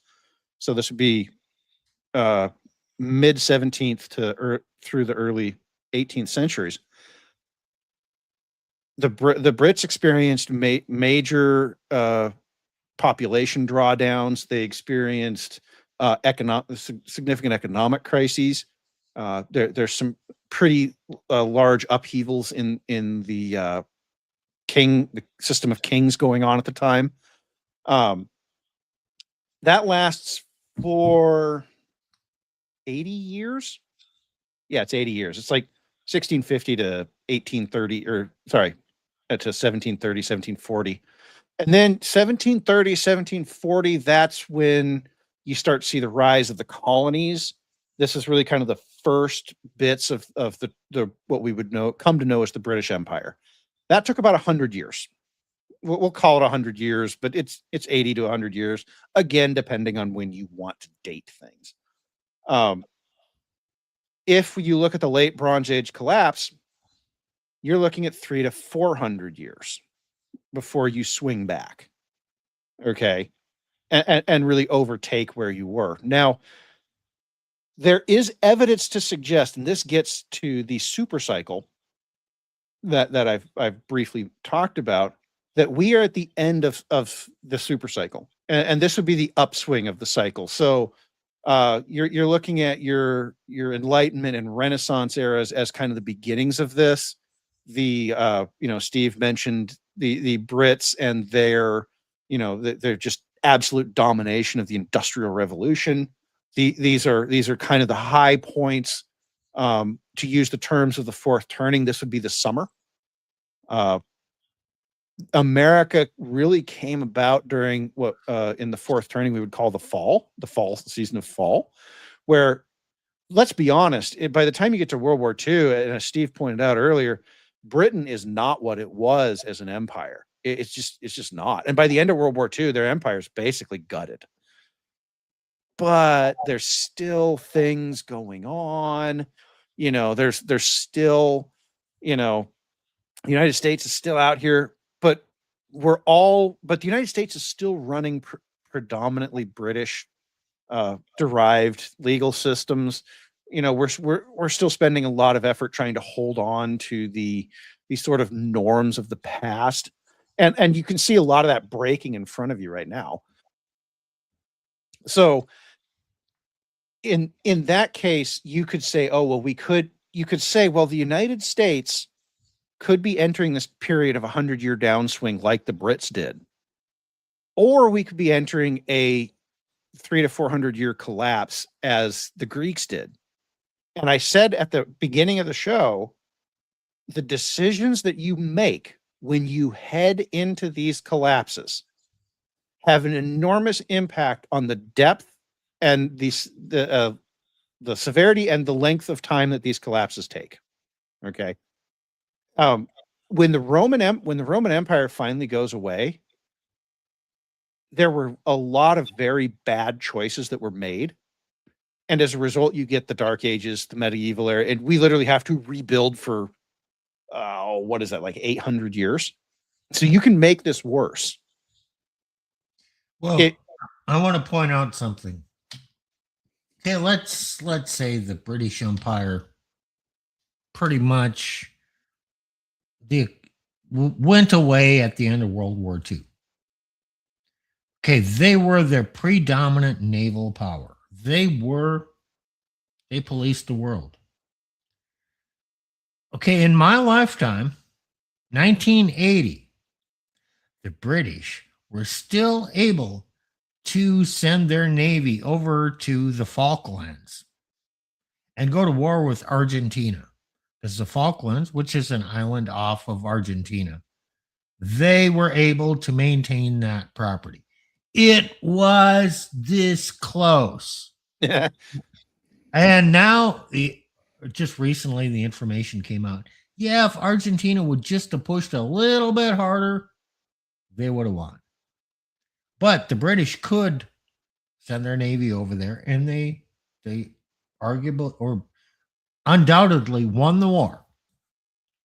Right now, Britain would have a really tough time even putting their one aircraft carrier out to sea. Yeah. And much of their naval force, damn, it's just, I've heard things, it's not good. So, okay, from 1950 to 1980, that was 30 years of continual decline. And they could still, kick some ass 30 years later. But, from 1980 to 2025, that's 45 years later. Not so much. Right. And so I brought this up. This is not the last thing I have to share, but I am getting close to the end of my list of things to share with you guys.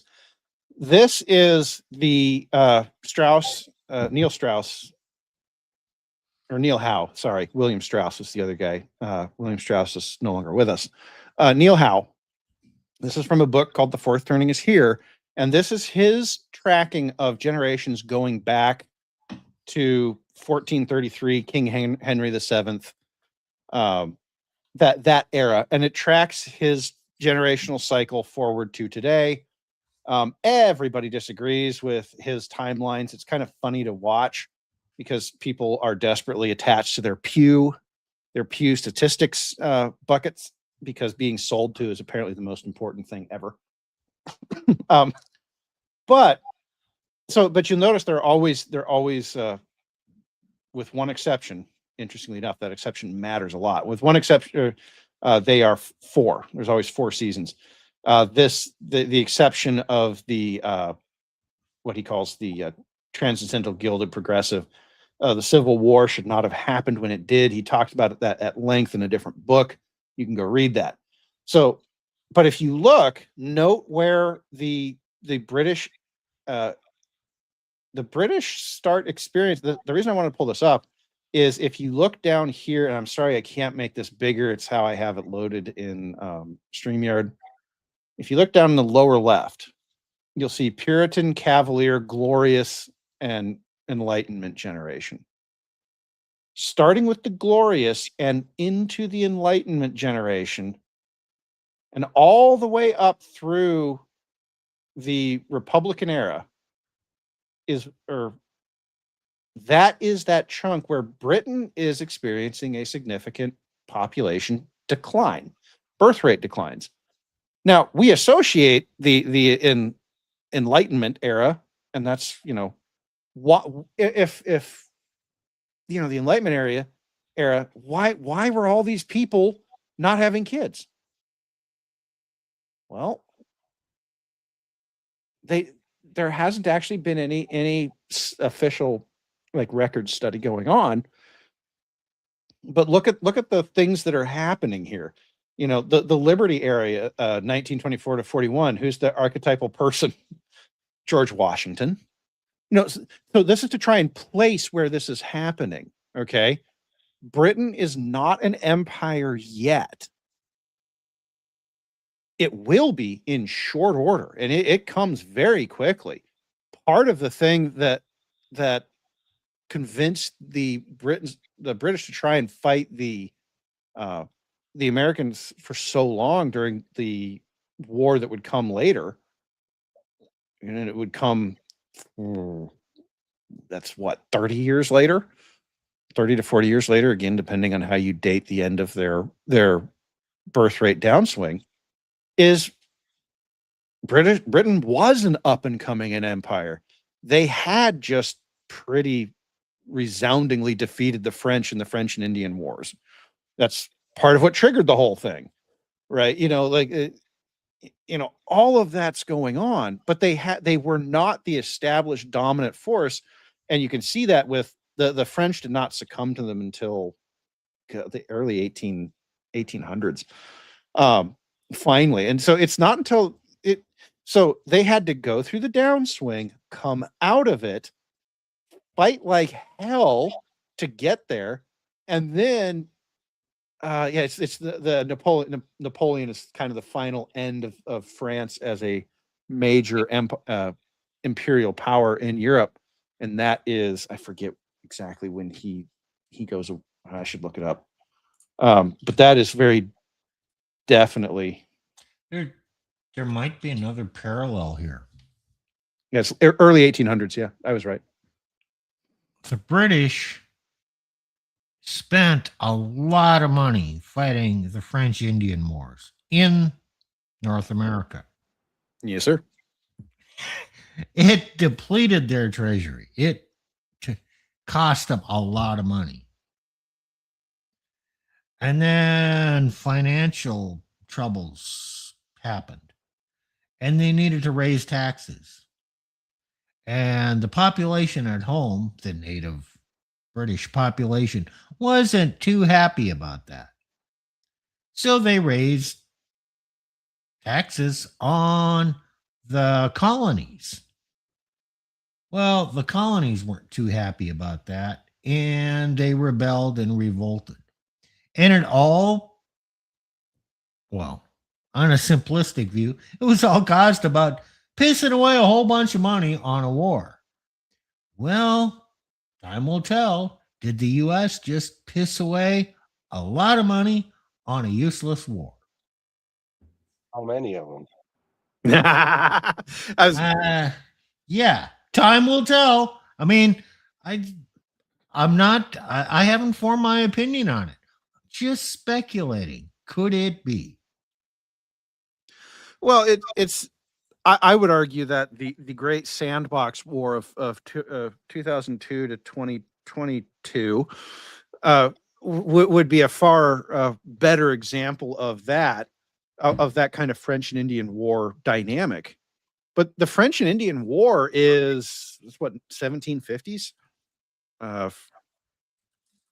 Yeah, something like that. Yeah, it's sorry, 1756 to 63.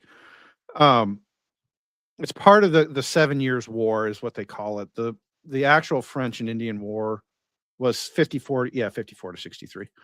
So, but that people don't realize how long of a war that was. That was also a long war that drained, it was a long war that drained the treasury. Oh, you're also draining your country of young men. No, Steve. Well, what happens? It's fascinating that you bring that up because, oh, hey, look, Steve, 1754. When did I date the start of the birth rate collapse in Britain? When did I? I swear I said 17. It's actually 1650. It's the birth rate collapse is over at this point. So but what's interesting about that is they were actually in an upswing. They were in a birth upswing this whole time. Why? Because for as much as they lost, the rest of the empire was producing so much that they could afford it. Remember, in another, from the end of the French and Indian War, so in 1815, which is 60 years later, the Brits are going to break the back of the French Empire once and for all. France will never recover from this, militarily, geopolitically, etc. Okay, so they're in an upswing, and that is why they could lose the American colonies and still thrive and become a bigger empire. But they had to go through that downswing to get there. Because if they hadn't, they would have thrown a lot more bodies at a lot more wars on the European landmass. Very likely that birth rate collapse would have, the lack of a birth rate collapse would have deterred people from even coming to the Americas as early as they did. We know that there was a lot of persecution going on at the time that would have been associated with the birth rate collapse. Persecutions collapse birth rates, guys. It's just a thing we see throughout history. So, all of those things happening at that time, it's like, okay, so birth rates have to collapse for a while. Well, so there's a final chart I want to show here, and this is more to get your guys' mental juices flowing here. Here, we're going to show this. And then I'm going to hit add to stage. Let me know if you need me to zoom in. I'm not sure how much zoom I can get, though, because the website is, that's about the best I can do. This is the population of the world from 1800 projected out through 2100. I need to take something off here. We're going to take world off here first. Okay.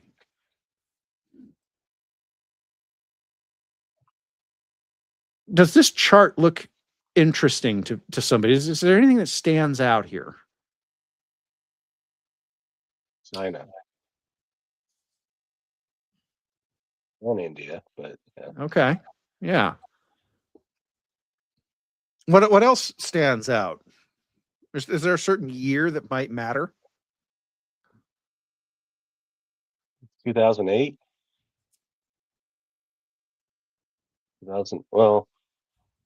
1950. Oh. Take a look at the chart. There's the data before 1950, and then there's the data after. Now, a lot of people will try to claim, oh, that's just because we got better data. No. There's one thing and one thing specifically that happens between 1945 and 1950. And that is the U.S. installs itself as the guarantor of world trade. And so during that time, the populations of India and China, who are very agriculturally poor countries, are able to start importing food at a phenomenal rate. Okay. Also, there's another country. So, are you saying the reason for the population explosion is the U.S. Navy? Sir, yes, sir. That is entirely the reason for the population explosion. Take the Silk Road and amplify it 100 times. Yeah. Yes. Exactly. Oh, I'm going to throw another one up here just because this is a fun one to look at. Africa turns the corner in 1950. Now, these projections out here are wild, and there is the only way for this projection to come true for Africa at 4 billion people in 2100 is for the United States to kill itself feeding them, because their soil cannot support that number of people. You guys have heard me talk about this before. The soil's carrying capacity in Africa is about 500 million. That's just what they can do. And you know what? To achieve that, they got to bring the white farmers back to Zimbabwe. And I'm not sure they're Not interested. happening. Yes, this population number will not sustain. But And by the way, I you want mean back to Rhodesia, right? Yes, I do in fact mean that. Yes. So, but again, now their takeoff is slower, but their pickup rate later is much. You need to get to the 1980s, and I don't know if you guys remember. Some of you might not be old enough. The bleeding heart commercials for the starving children in Africa. That's I remember when this. all that. Yeah, that's when All this really world hunger and all that back like 10 plus years ago. Okay. So I wanted to put that up there for you guys to see, though, just what people are thinking, but Africa also explodes after 1950. Okay. I thought that you guys might find that interesting. I do. Because all the stream I've been pushing the idea of trade, commerce, movement of goods. And man, right here. It's right here. This is from Our World in Data, the website, by the way. It's a pretty well-known website for this.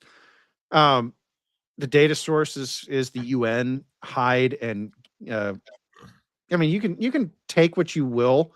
Another thing that's come out recently is a lot of these population estimates. It's why you see Nigeria on here. A lot of these population estimates are they're stretching the definition of estimate pretty heavily.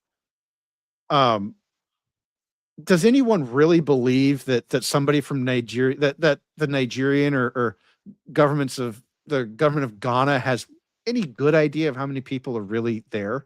No. They pick a number out of a hat that sounds good and throw it at the wall. And what's been happening in Nigeria in the last year or so? I don't know. I haven't been paying attention to Nigeria. Ooh, you haven't heard about the Christians being killed in Nigeria? Well, that's just something that's always been happening. So I guess it's happening more. Okay. Nigeria is a country.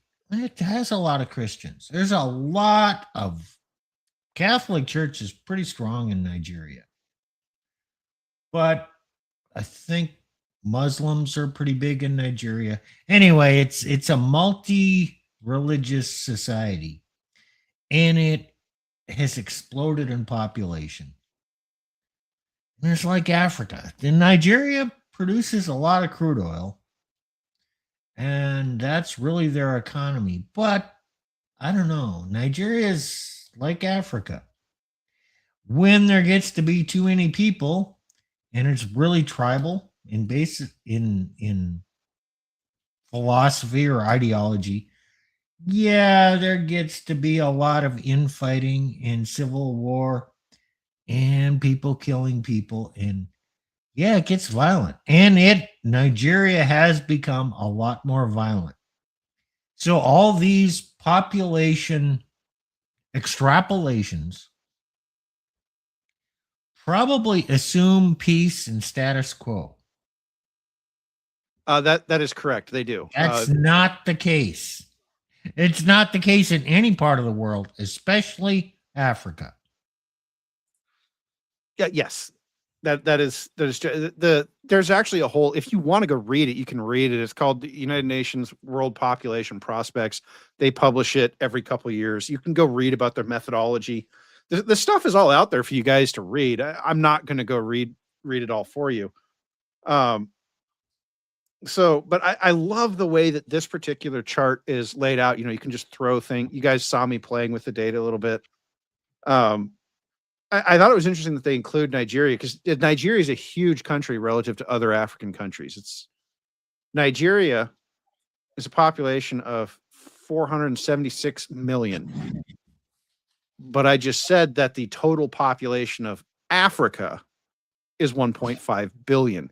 So Nigeria accounts for roughly a third of the entire population of Africa. As Nigeria goes, so does the population of Africa. And Tacticus, you're absolutely right. Africa suffers still tribal conflict over any and all resources, thus never achieving specialization like other nations. Right. And that is what makes this Africa number so hysterically suspect. This can turn over really fast. All of these projections are based on, as Steve said, stable a stable world order where food flows freely. Since that's not a thing that's going to maintain even in the next decade, I don't think we can expect Africa to hold on to those projections for very much longer. Anyway, that's kind of a fun little note. So now I'm going to throw another one up here. We are going to throw world. And again, in the world population, we see that in 1950, the world's population in 1950, 2.5 billion. We'll call it 2.5 because it's close. 2.5 billion. 2024 is the last data, so 74 years later, 8.16.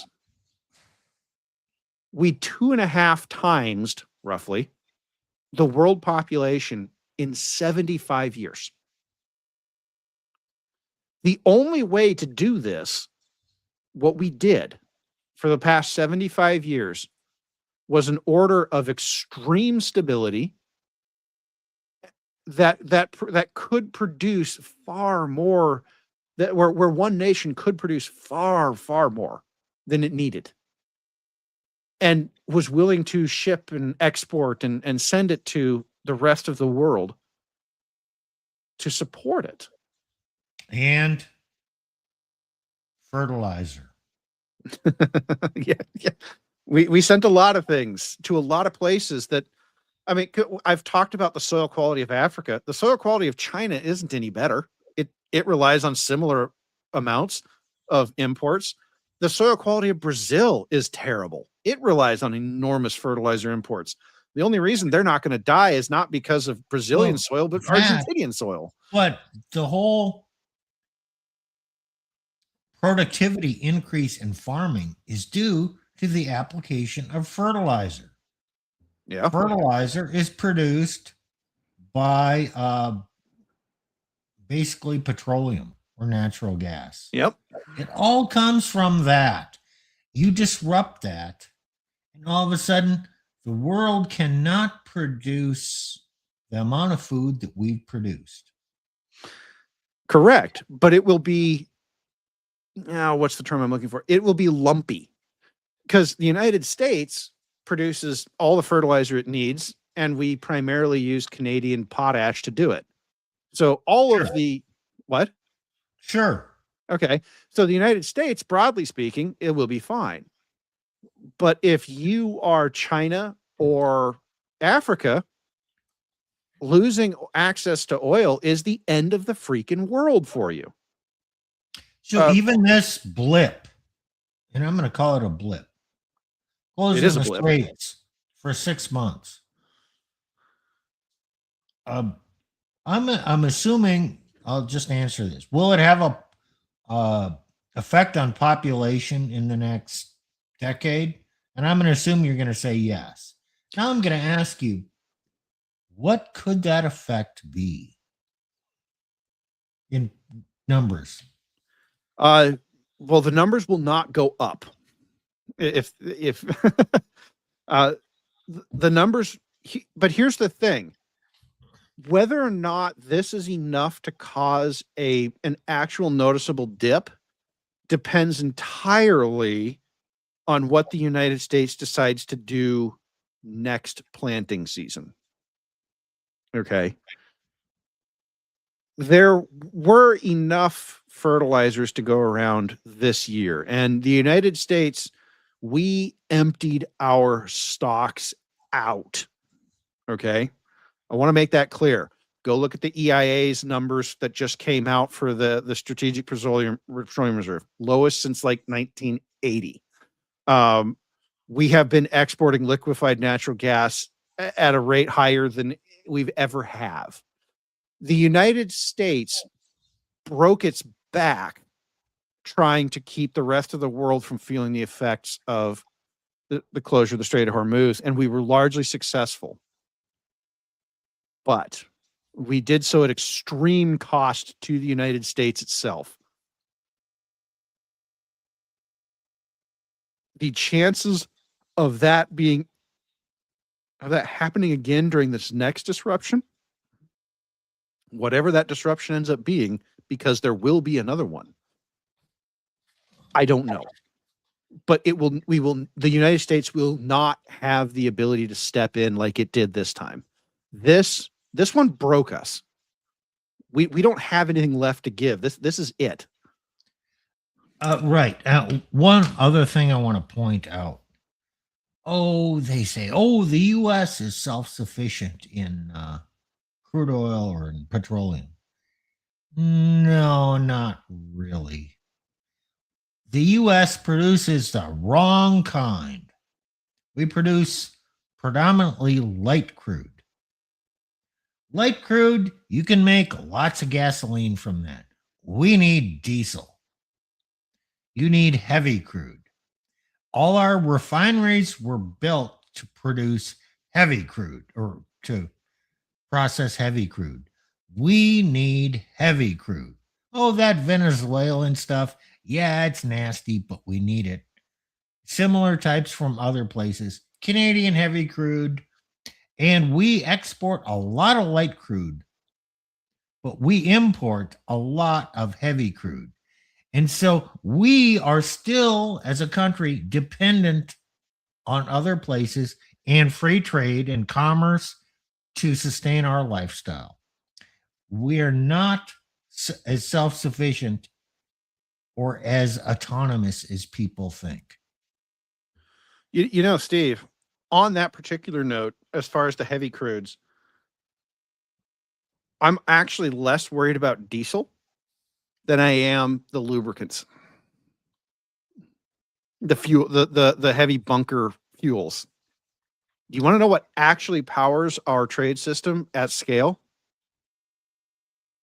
Bunker fuel, bunker oil. That shit's nasty. But that's what burns in those massive diesel. They are diesel engine designs, but that's what burns in those things. And if you don't heat it up, it's the consistency of jelly. Like that's the kind of stuff we're talking about. And the lubricants come out of that stuff too. Gasoline, we'll be fine. Okay. Bunker fuel. I think it's number 5 fuel oil. Okay, you burn number 2 in a diesel. In the winter, you burn number 1. Okay, there's a number 3 and a number 4 that are no longer used. But number 5, that's bunker fuel. Yes, it's kind of like asphalt. You have to heat it up to 130 degrees centigrade, which is what?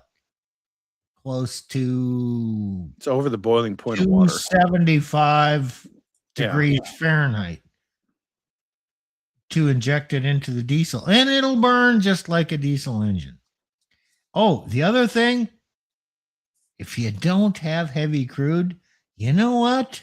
You know where asphalt comes from? It's literally the bottom of the tower. You use to pave the roads. Yeah, it comes from the bottom of the distillation tower. That's where the lubricants and the asphalts come from. They literally have to scrape it out of the bottom of those distillation towers. It's wild. It's a great use for that product. Hey, we got this shit thing that we don't know what else to do with. Let's just put it on the roads. So my point here is if you recall back when we were talking about the late Bronze Age collapse, these collapses do not happen overnight. This is a key point that I want to draw you guys through. Okay? It took 100 years to go from the pinnacle of the Bronze Age, Troy, right? You know, Helen of Troy, right? 100 years later is when they actually settle into the quote unquote Greek Dark Ages. And they spend about 200 years there. And then they sort of start dragging themselves out of that. You start to see the development of the early Ionic Greek scripts and they, you know, that you start to see the rebuilding of the trade, but that happens slowly at first. Okay. The collapse that I am seeing happen on paper in front of me is very closely mirroring that slow collapse. The trade isn't evaporating all at once, but what gets people is oh, well, but we fought wars in the Middle East for decades. Why did none of them cause the collapse? Well, simple. We were not in enough of the world was still functioning that those distant disturbances that were talked about in that article, we could buffer them. We could buffer them out, and we could keep the disturbance away from affecting the core. But what you're seeing is that slowly over time, we're less and less able to buffer those disturbances out. And you're starting to see more and more shocks come into the core of the system. And by core, I mean China, US, and Europe, just going around the world. Okay. All of these economies are starting to fall apart. And you say, oh, then people say, oh, well, now you're just, but this already happened in 2008. And, you know, we'll just print some money and we'll be fine. This is nothing like 2008. 2008, we were fighting a war we were still fighting in Iraq and we were fighting in Afghanistan. And the interesting thing about that is we had all these ships in the Gulf that kept the oil flowing, that kept any of the other players from deciding to get spicy. Well, the United States no longer has enough ships to stay there full time. In fact, that's part of why you saw the struggle so mightily to get ships through the strait, because we aren't there year round imposing control on this part of the world. Hey, and I need to draw Nick back in here. Nick, Oh, how are stirrups similar to drones?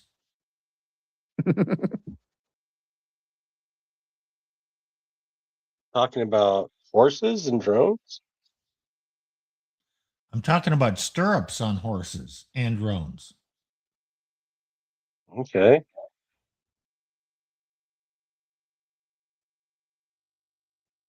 They're both innovations. What happened with stirrups? You tell What did me, it I allow? can't recall. Okay, it allowed a man to ride a horse and stand up in the saddle and fire his longbow while he was moving. Great.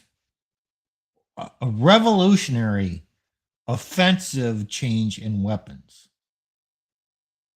Battles were won by the army that had stirrups on their saddles.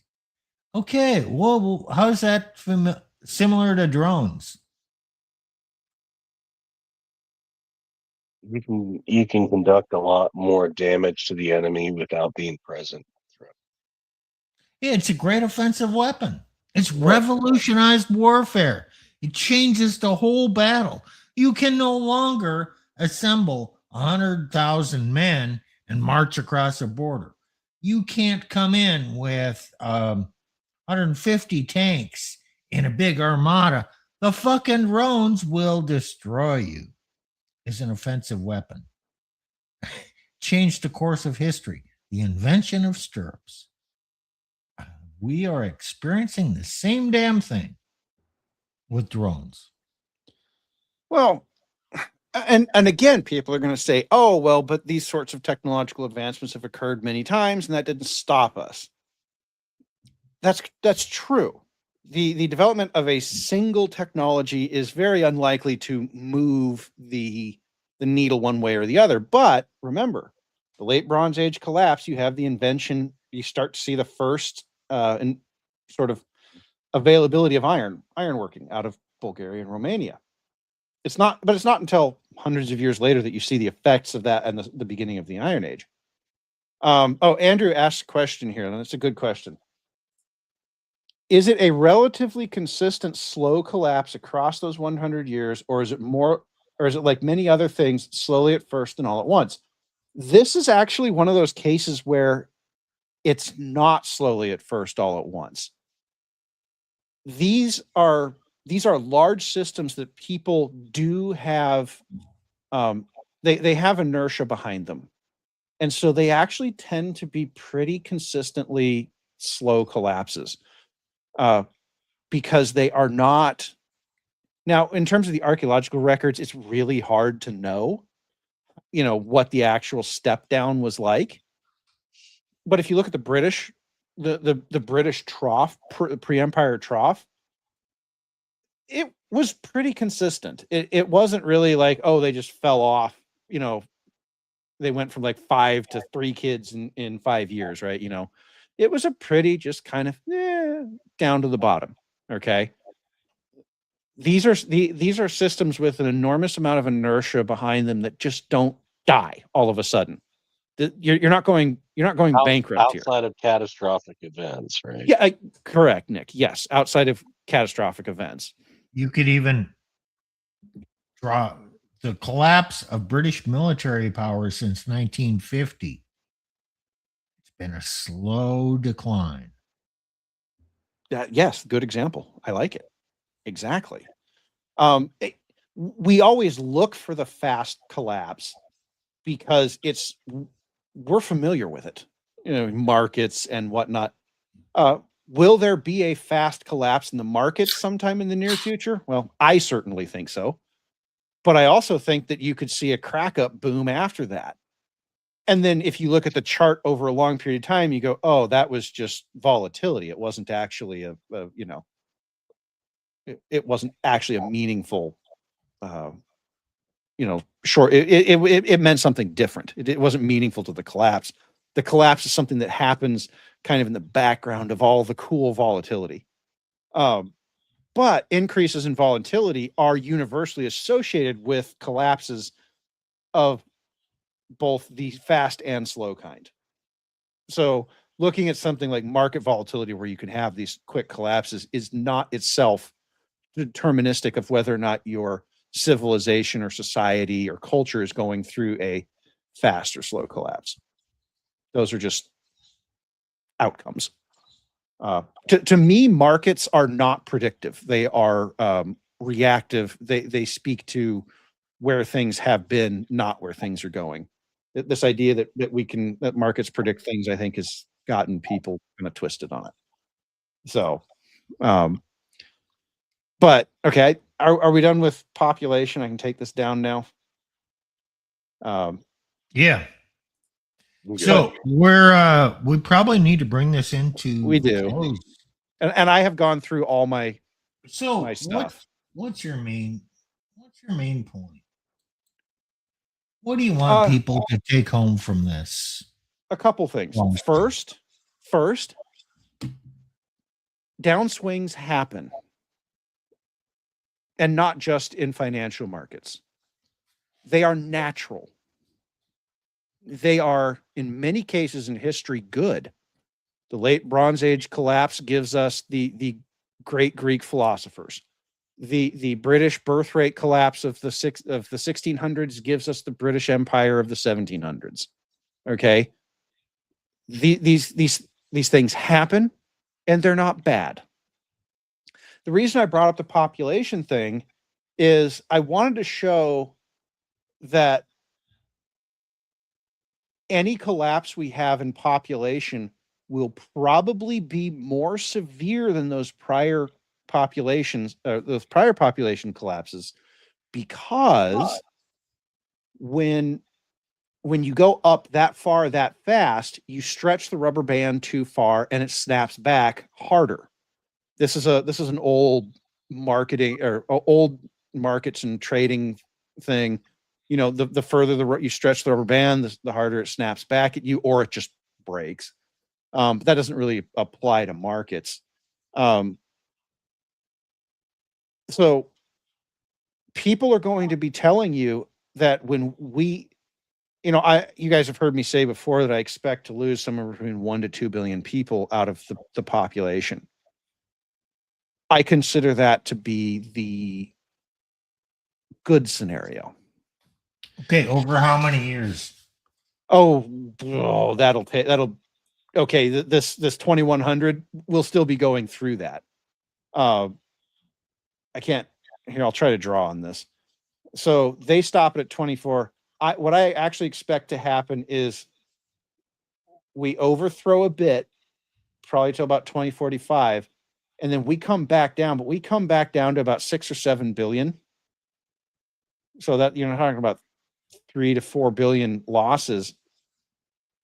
And then we hang out there for a while and we go flat. Steve, you would recognize that as a flag, a bull flag on a chart. Yeah. What I would call it is a consolidation in time. We have gone. The reason for bringing up this chart and was specifically to show you guys that in 1950 something went insane on the population side. I think I've elucidated what that is, but this is not sustainable. No time in human history has this been sustainable. So now we have the unenviable task of choosing.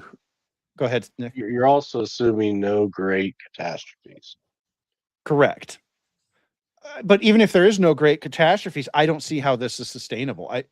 It's not. I think the population will be at least 1 billion lower in 10 years. Okay. Well, I can give you a free 1 billion in overcounts. So how about that? I'm not advocating for this. I'm just saying, okay, we just got through one major disruption. And the world is getting more volatile. Mm-hmm. Not less, more. So don't breathe a sigh of relief. Oh, okay, we solved it. It's all good from here to eternity. Hell no. No, in another year or two, even if this one dies down, we'll have another one. And remember, we had our War of Independence, 1776. Okay, we won our independence. What happened in 1812? The Brits tried to take it back from us. And what did they do? Well, besides burning down the White House. Canada, Yep. British colony. They invaded us through Canada, and they came down and burned the fucking White House. That's pretty far south of Canada, right? Yeah, let's just what's a ways. Okay, we won again, but the same battle showed up again. What was that? 24, 36 years later. So to think that we're all going to be buddy with Iran from now till eternity, and I hope we are. I actually do, because I think they're good people. We can flourish together. But on the other hand, I think things are going to flare up again at some point. Well, Okay, Steve. We mentioned this right at the beginning, the 250,000. What kind of disruption would be caused by sending them all back to whence they came?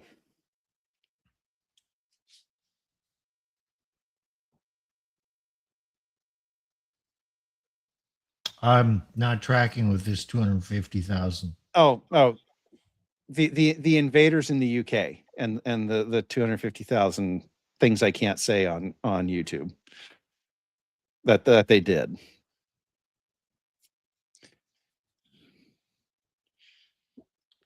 What happens to the rest of the world when you send home? See, there's 50 million quote unquote refugees in the European Union right now. What happens if you send all those back to those countries? Oh, great disruption. They don't want them back. Mhm. There's some of the undesirables from that country. They don't have enough food to feed them. Mhm. These people, if they were not productive in their the place they went to, what makes you think they were going to be productive when you send them back to whence they came? I think it wouldn't be good. Might that qualify as pretty disrupting? Oh, yes. I'm saying this to get to the point that we are not done disrupting the world yet, not even close. Anyone who thinks that Britain is going to go back to the way things were 2 years ago when no one knew how bad it was, lol, I have swampland in Florida to sell you. Okay, I got bridges over in New York to sell you. You know, like you're that gullible. Britain is not going back. Okay, whatever Britain decides to do and how they decide to handle this problem, they are not going back to the way things were before. But that will Don't take you time. know the children of orcs born in Rivendell are elves?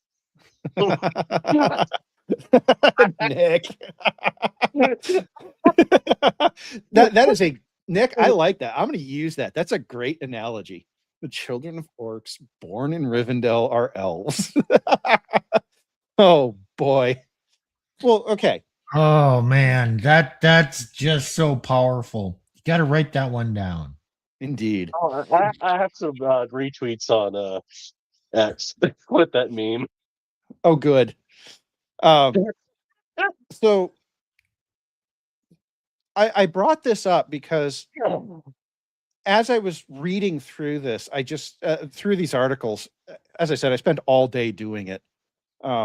It was one of those days where I couldn't work for technical reasons.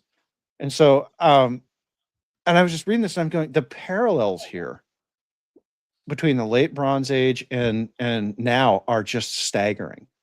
And I love patterns, as you guys know. The fourth turning is a pattern that I love talking about. This is another pattern that I like that I'm seeing.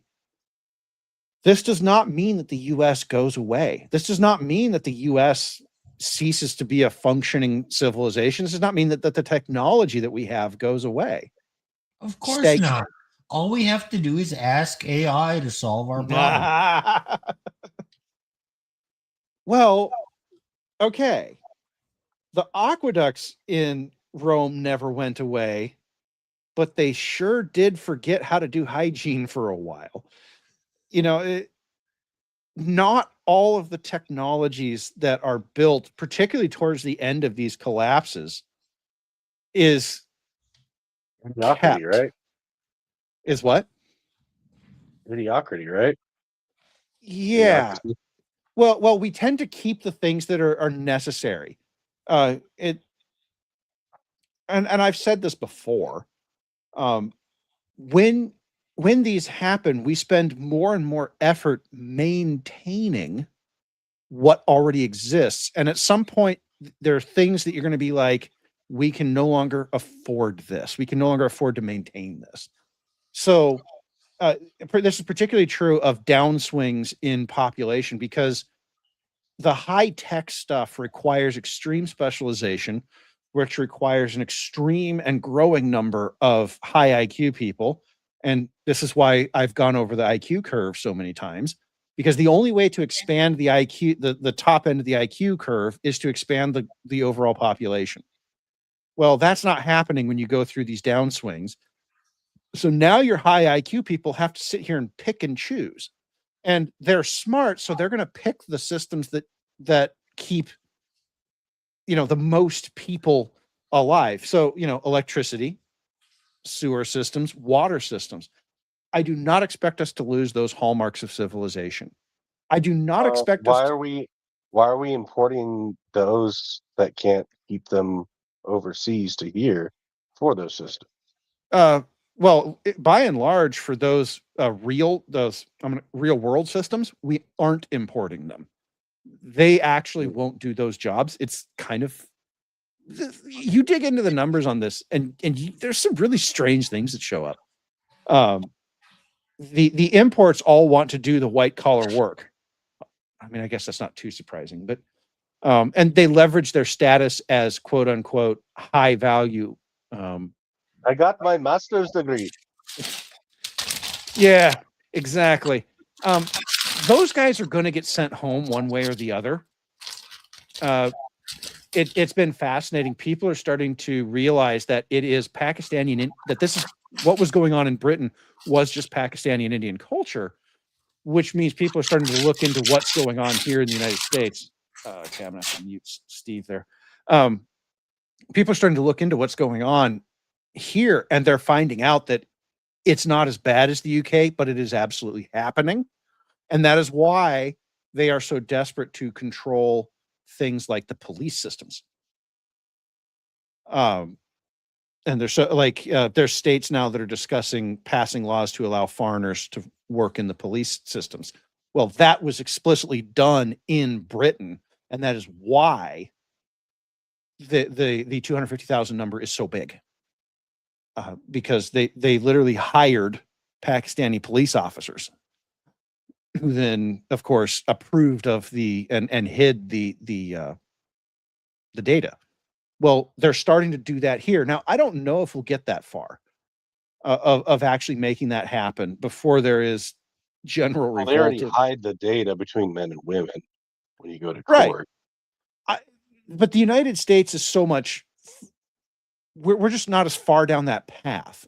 Britain is so much further down that path that there is still a chance where we can stop that from happening here in that kind of numbers.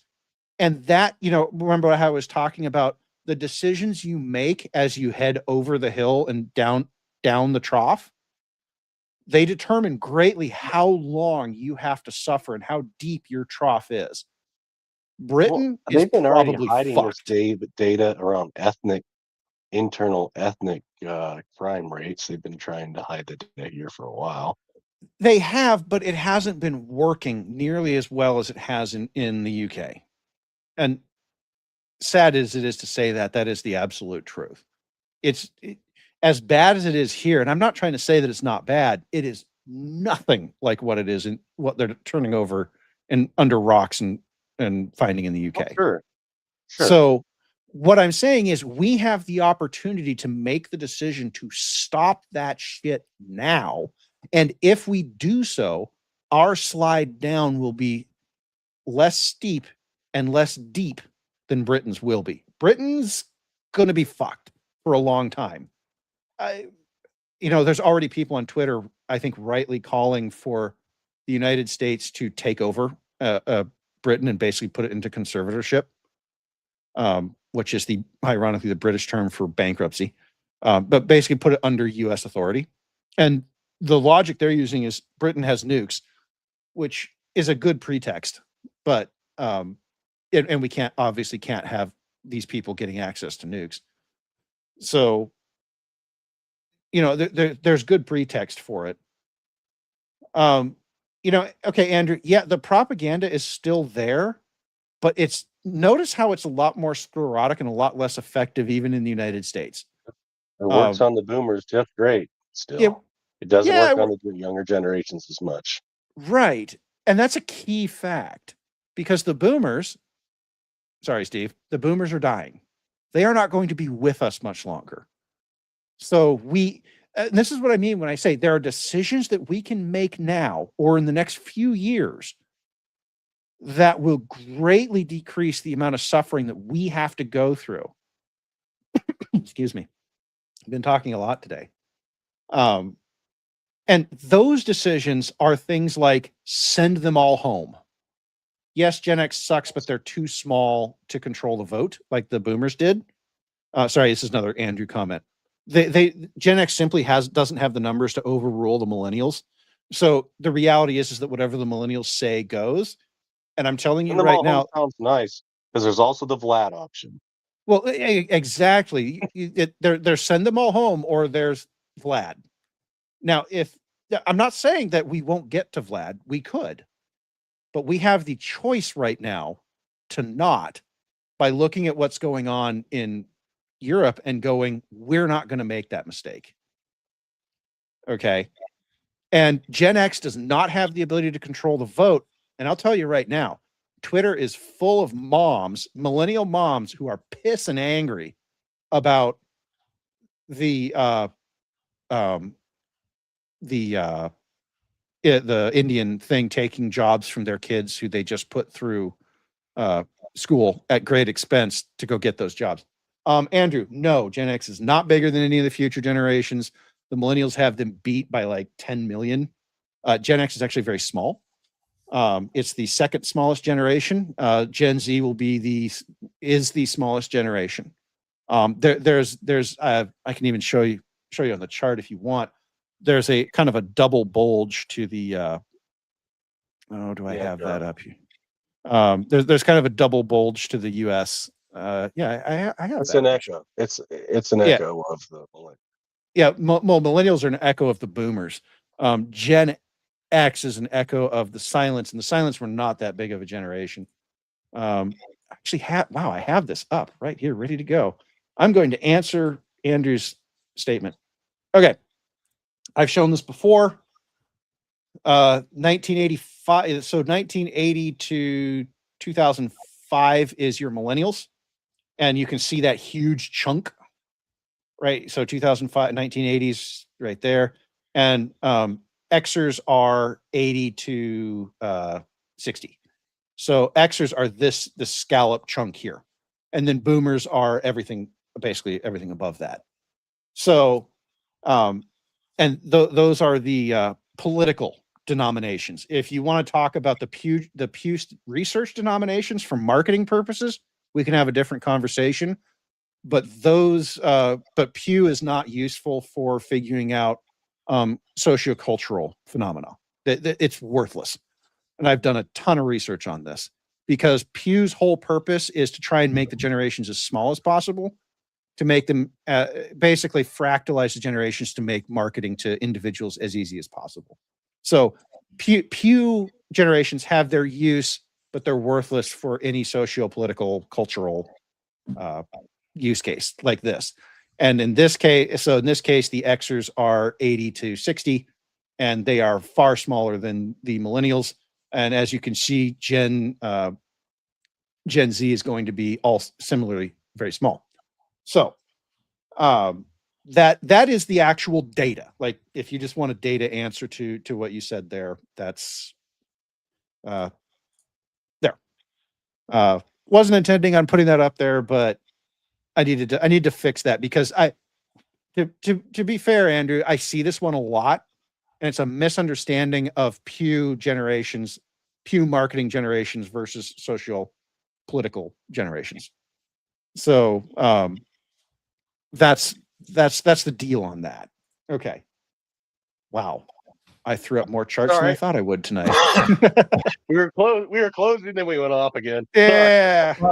But with that said, I'm all in favor of replacing Lindsey Graham with a Gen Xer. Oh, yeah. That would be an improvement on things. That would be an improvement on things.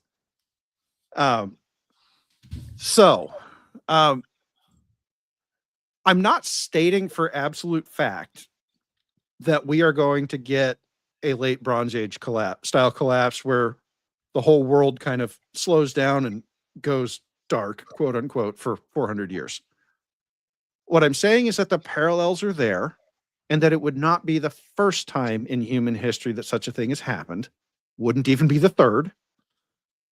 You can find these things in the Bible if you like, in the Old Testament. Global flood, man. Yeah.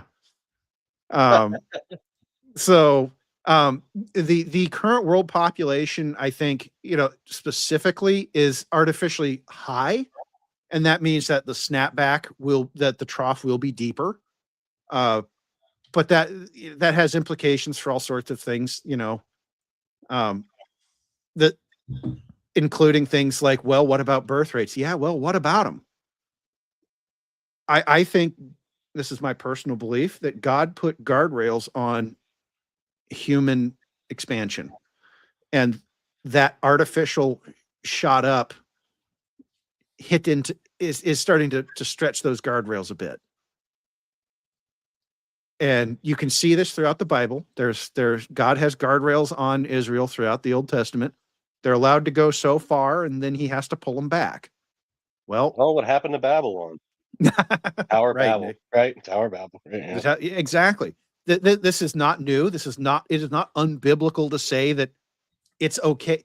It's a terrible thing to have to say that we're going to lose 2 to 3 billion people, but it's not unbiblical, and it's not anti-Christian to say it.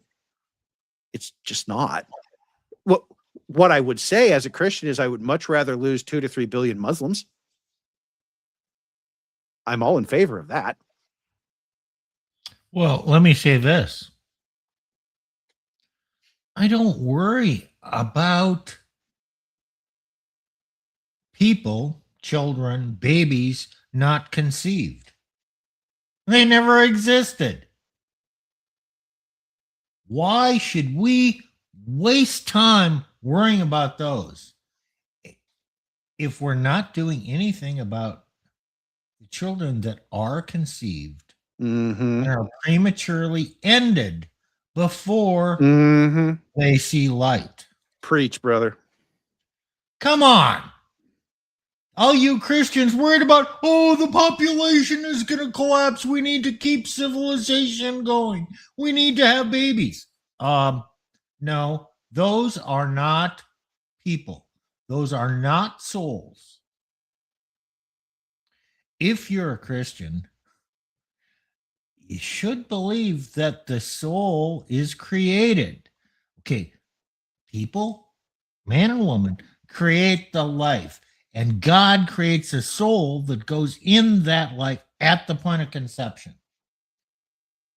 If you're worried about the population collapse, let's deal with the laws of this country that have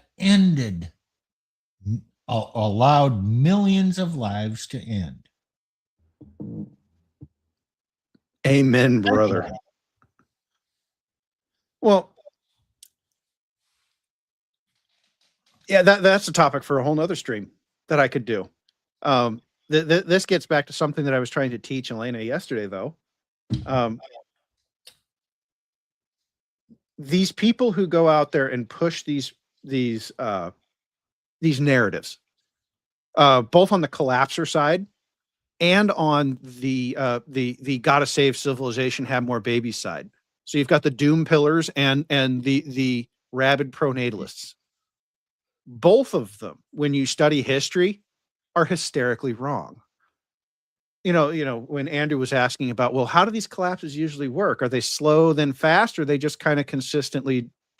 Well, they're actually consistently down, but that's kind of a middle line because the doom pillars will be like, oh yeah, it's all going to collapse in a week. We're going to go from high society and technology to no electricity. No. Okay. And the pronatalist argument is essentially the same thing. They want you to believe that if you don't have 3 kids right now, that somehow society is going to collapse in ever. No. that has historically never happened. The closest it ever came to happening was the bubonic plague, and it didn't. Okay. That is, you need something worse than the bubonic plague of the 1300s to get an it. There is one civilization that collapsed and that did go away, and we don't know why. And it's because there's no written archaeological records. It's the Indus Valley civilization, but we do know that it took a very long time for that collapse to happen. And there's suggestion that it had to do with rivers. Basically, the river moved and they didn't move with it, and so there were, there's just not a lot known. It looks like there was a significant ecological event that happened with it. So what Nick was saying about outside catastrophes is true. Civilizations have died in catastrophe, but they have not died from not having enough children.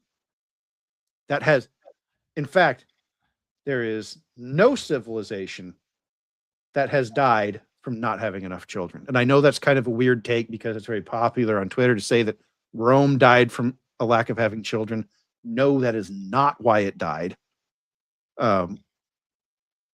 It died for a whole lot of reasons that had to do. What? People actually argue that? They do. The actual death. Oh, okay. I have a parallel. I have a parallel.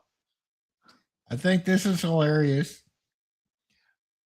We have so many divorces today because people are having premarital sex and living together before marriage. And Christians are promoting that as the reason. I think it's a little bit more complicated, and no, that's not the reason. Yeah. Yeah, I agree. The forest with for the trees. Exactly, Nick. The forest through the Not trees. that I'm advocating that. It's just that the cause effect here, no, there might be a correlation, but it's not a cause and effect thing. It's actually fascinating that you bring that up, Steve, because the red pill has actually a large portion of their work has been uncovering the fact that it really has nothing to do with divorce rates. Really have nothing to do with premarital sex rates. That has been, and guys, there are a lot of reasons why the tradcons don't like us. In the red pill, and it's this devotion to truth. I'm coming on here saying, well, the population gains have been extreme and there's probably going to be a snapback, but no, the world's not going to end. So the doom pillars and the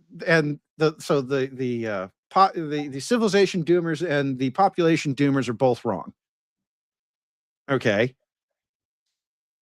The red pill comes in and says, well, it really isn't the thing that's causing divorces is really not premarital sex. The tradcons are just livid that we did that to them. They hate us for that because we did that to them. And in doing so, we exposed the incredible malfeasance of the church throughout this entire process. So the answer to almost all your questions is somewhere in the middle. But if you're an extreme, you're probably wrong. Save that. How about I do the next stream on is premarital sex the cause of divorce? Let's do it, Steve. I love it. I like it already. So I like that too. Yeah. I figured you might. And so we had already agreed that Nick was going to do 2 weeks from now and Steve was going to do the next one. So I guess you guys now know. So Nick, what are you going to do in 2 weeks? Oh, it's basically good and necessary consequence, or man, you have a brain, you can connect the dots. Why don't you? Specifically religious biblicist. Why won't the church connect its malfeasance to the Bible? That'll be a fun one. No, it's not just that, it's just doctrine in general. So it's actually the affirmed good and necessary consequence. You connect one truth to another and you make a deduction, a valid, truthful deduction. Okay. So now you guys know But our next two you streams. can apply it elsewhere too. Yeah. Well, and now you guys know our next two streams. So Steve is going to do what is it? We'll have to come up with a name that doesn't trigger YouTube, unfortunately.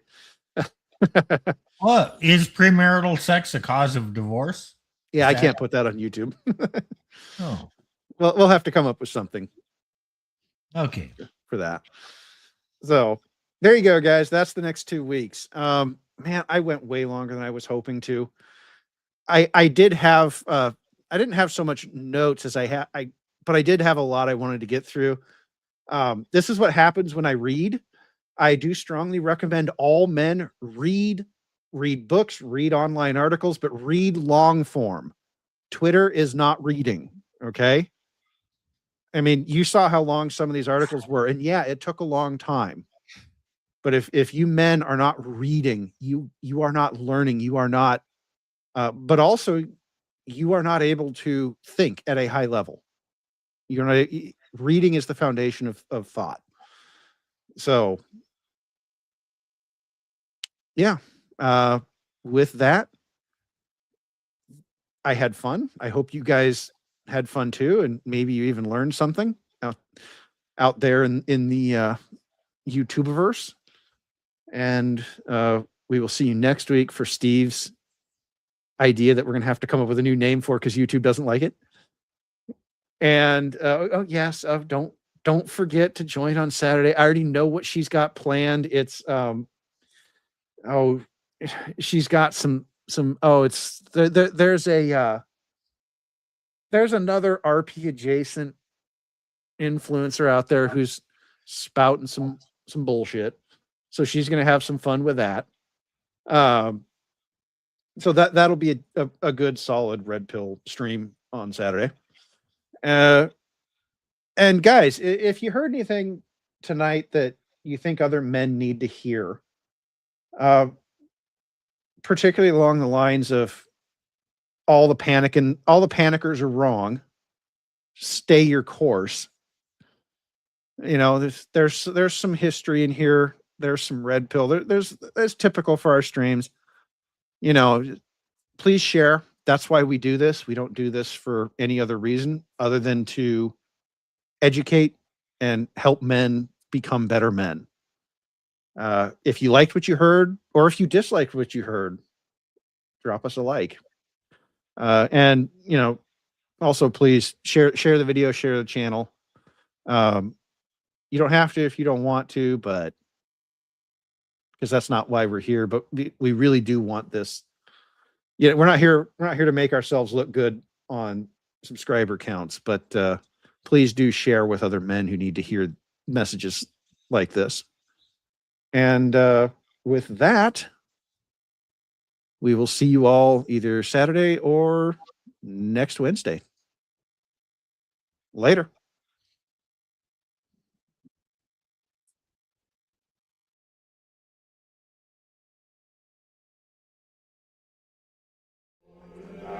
There was a firefight!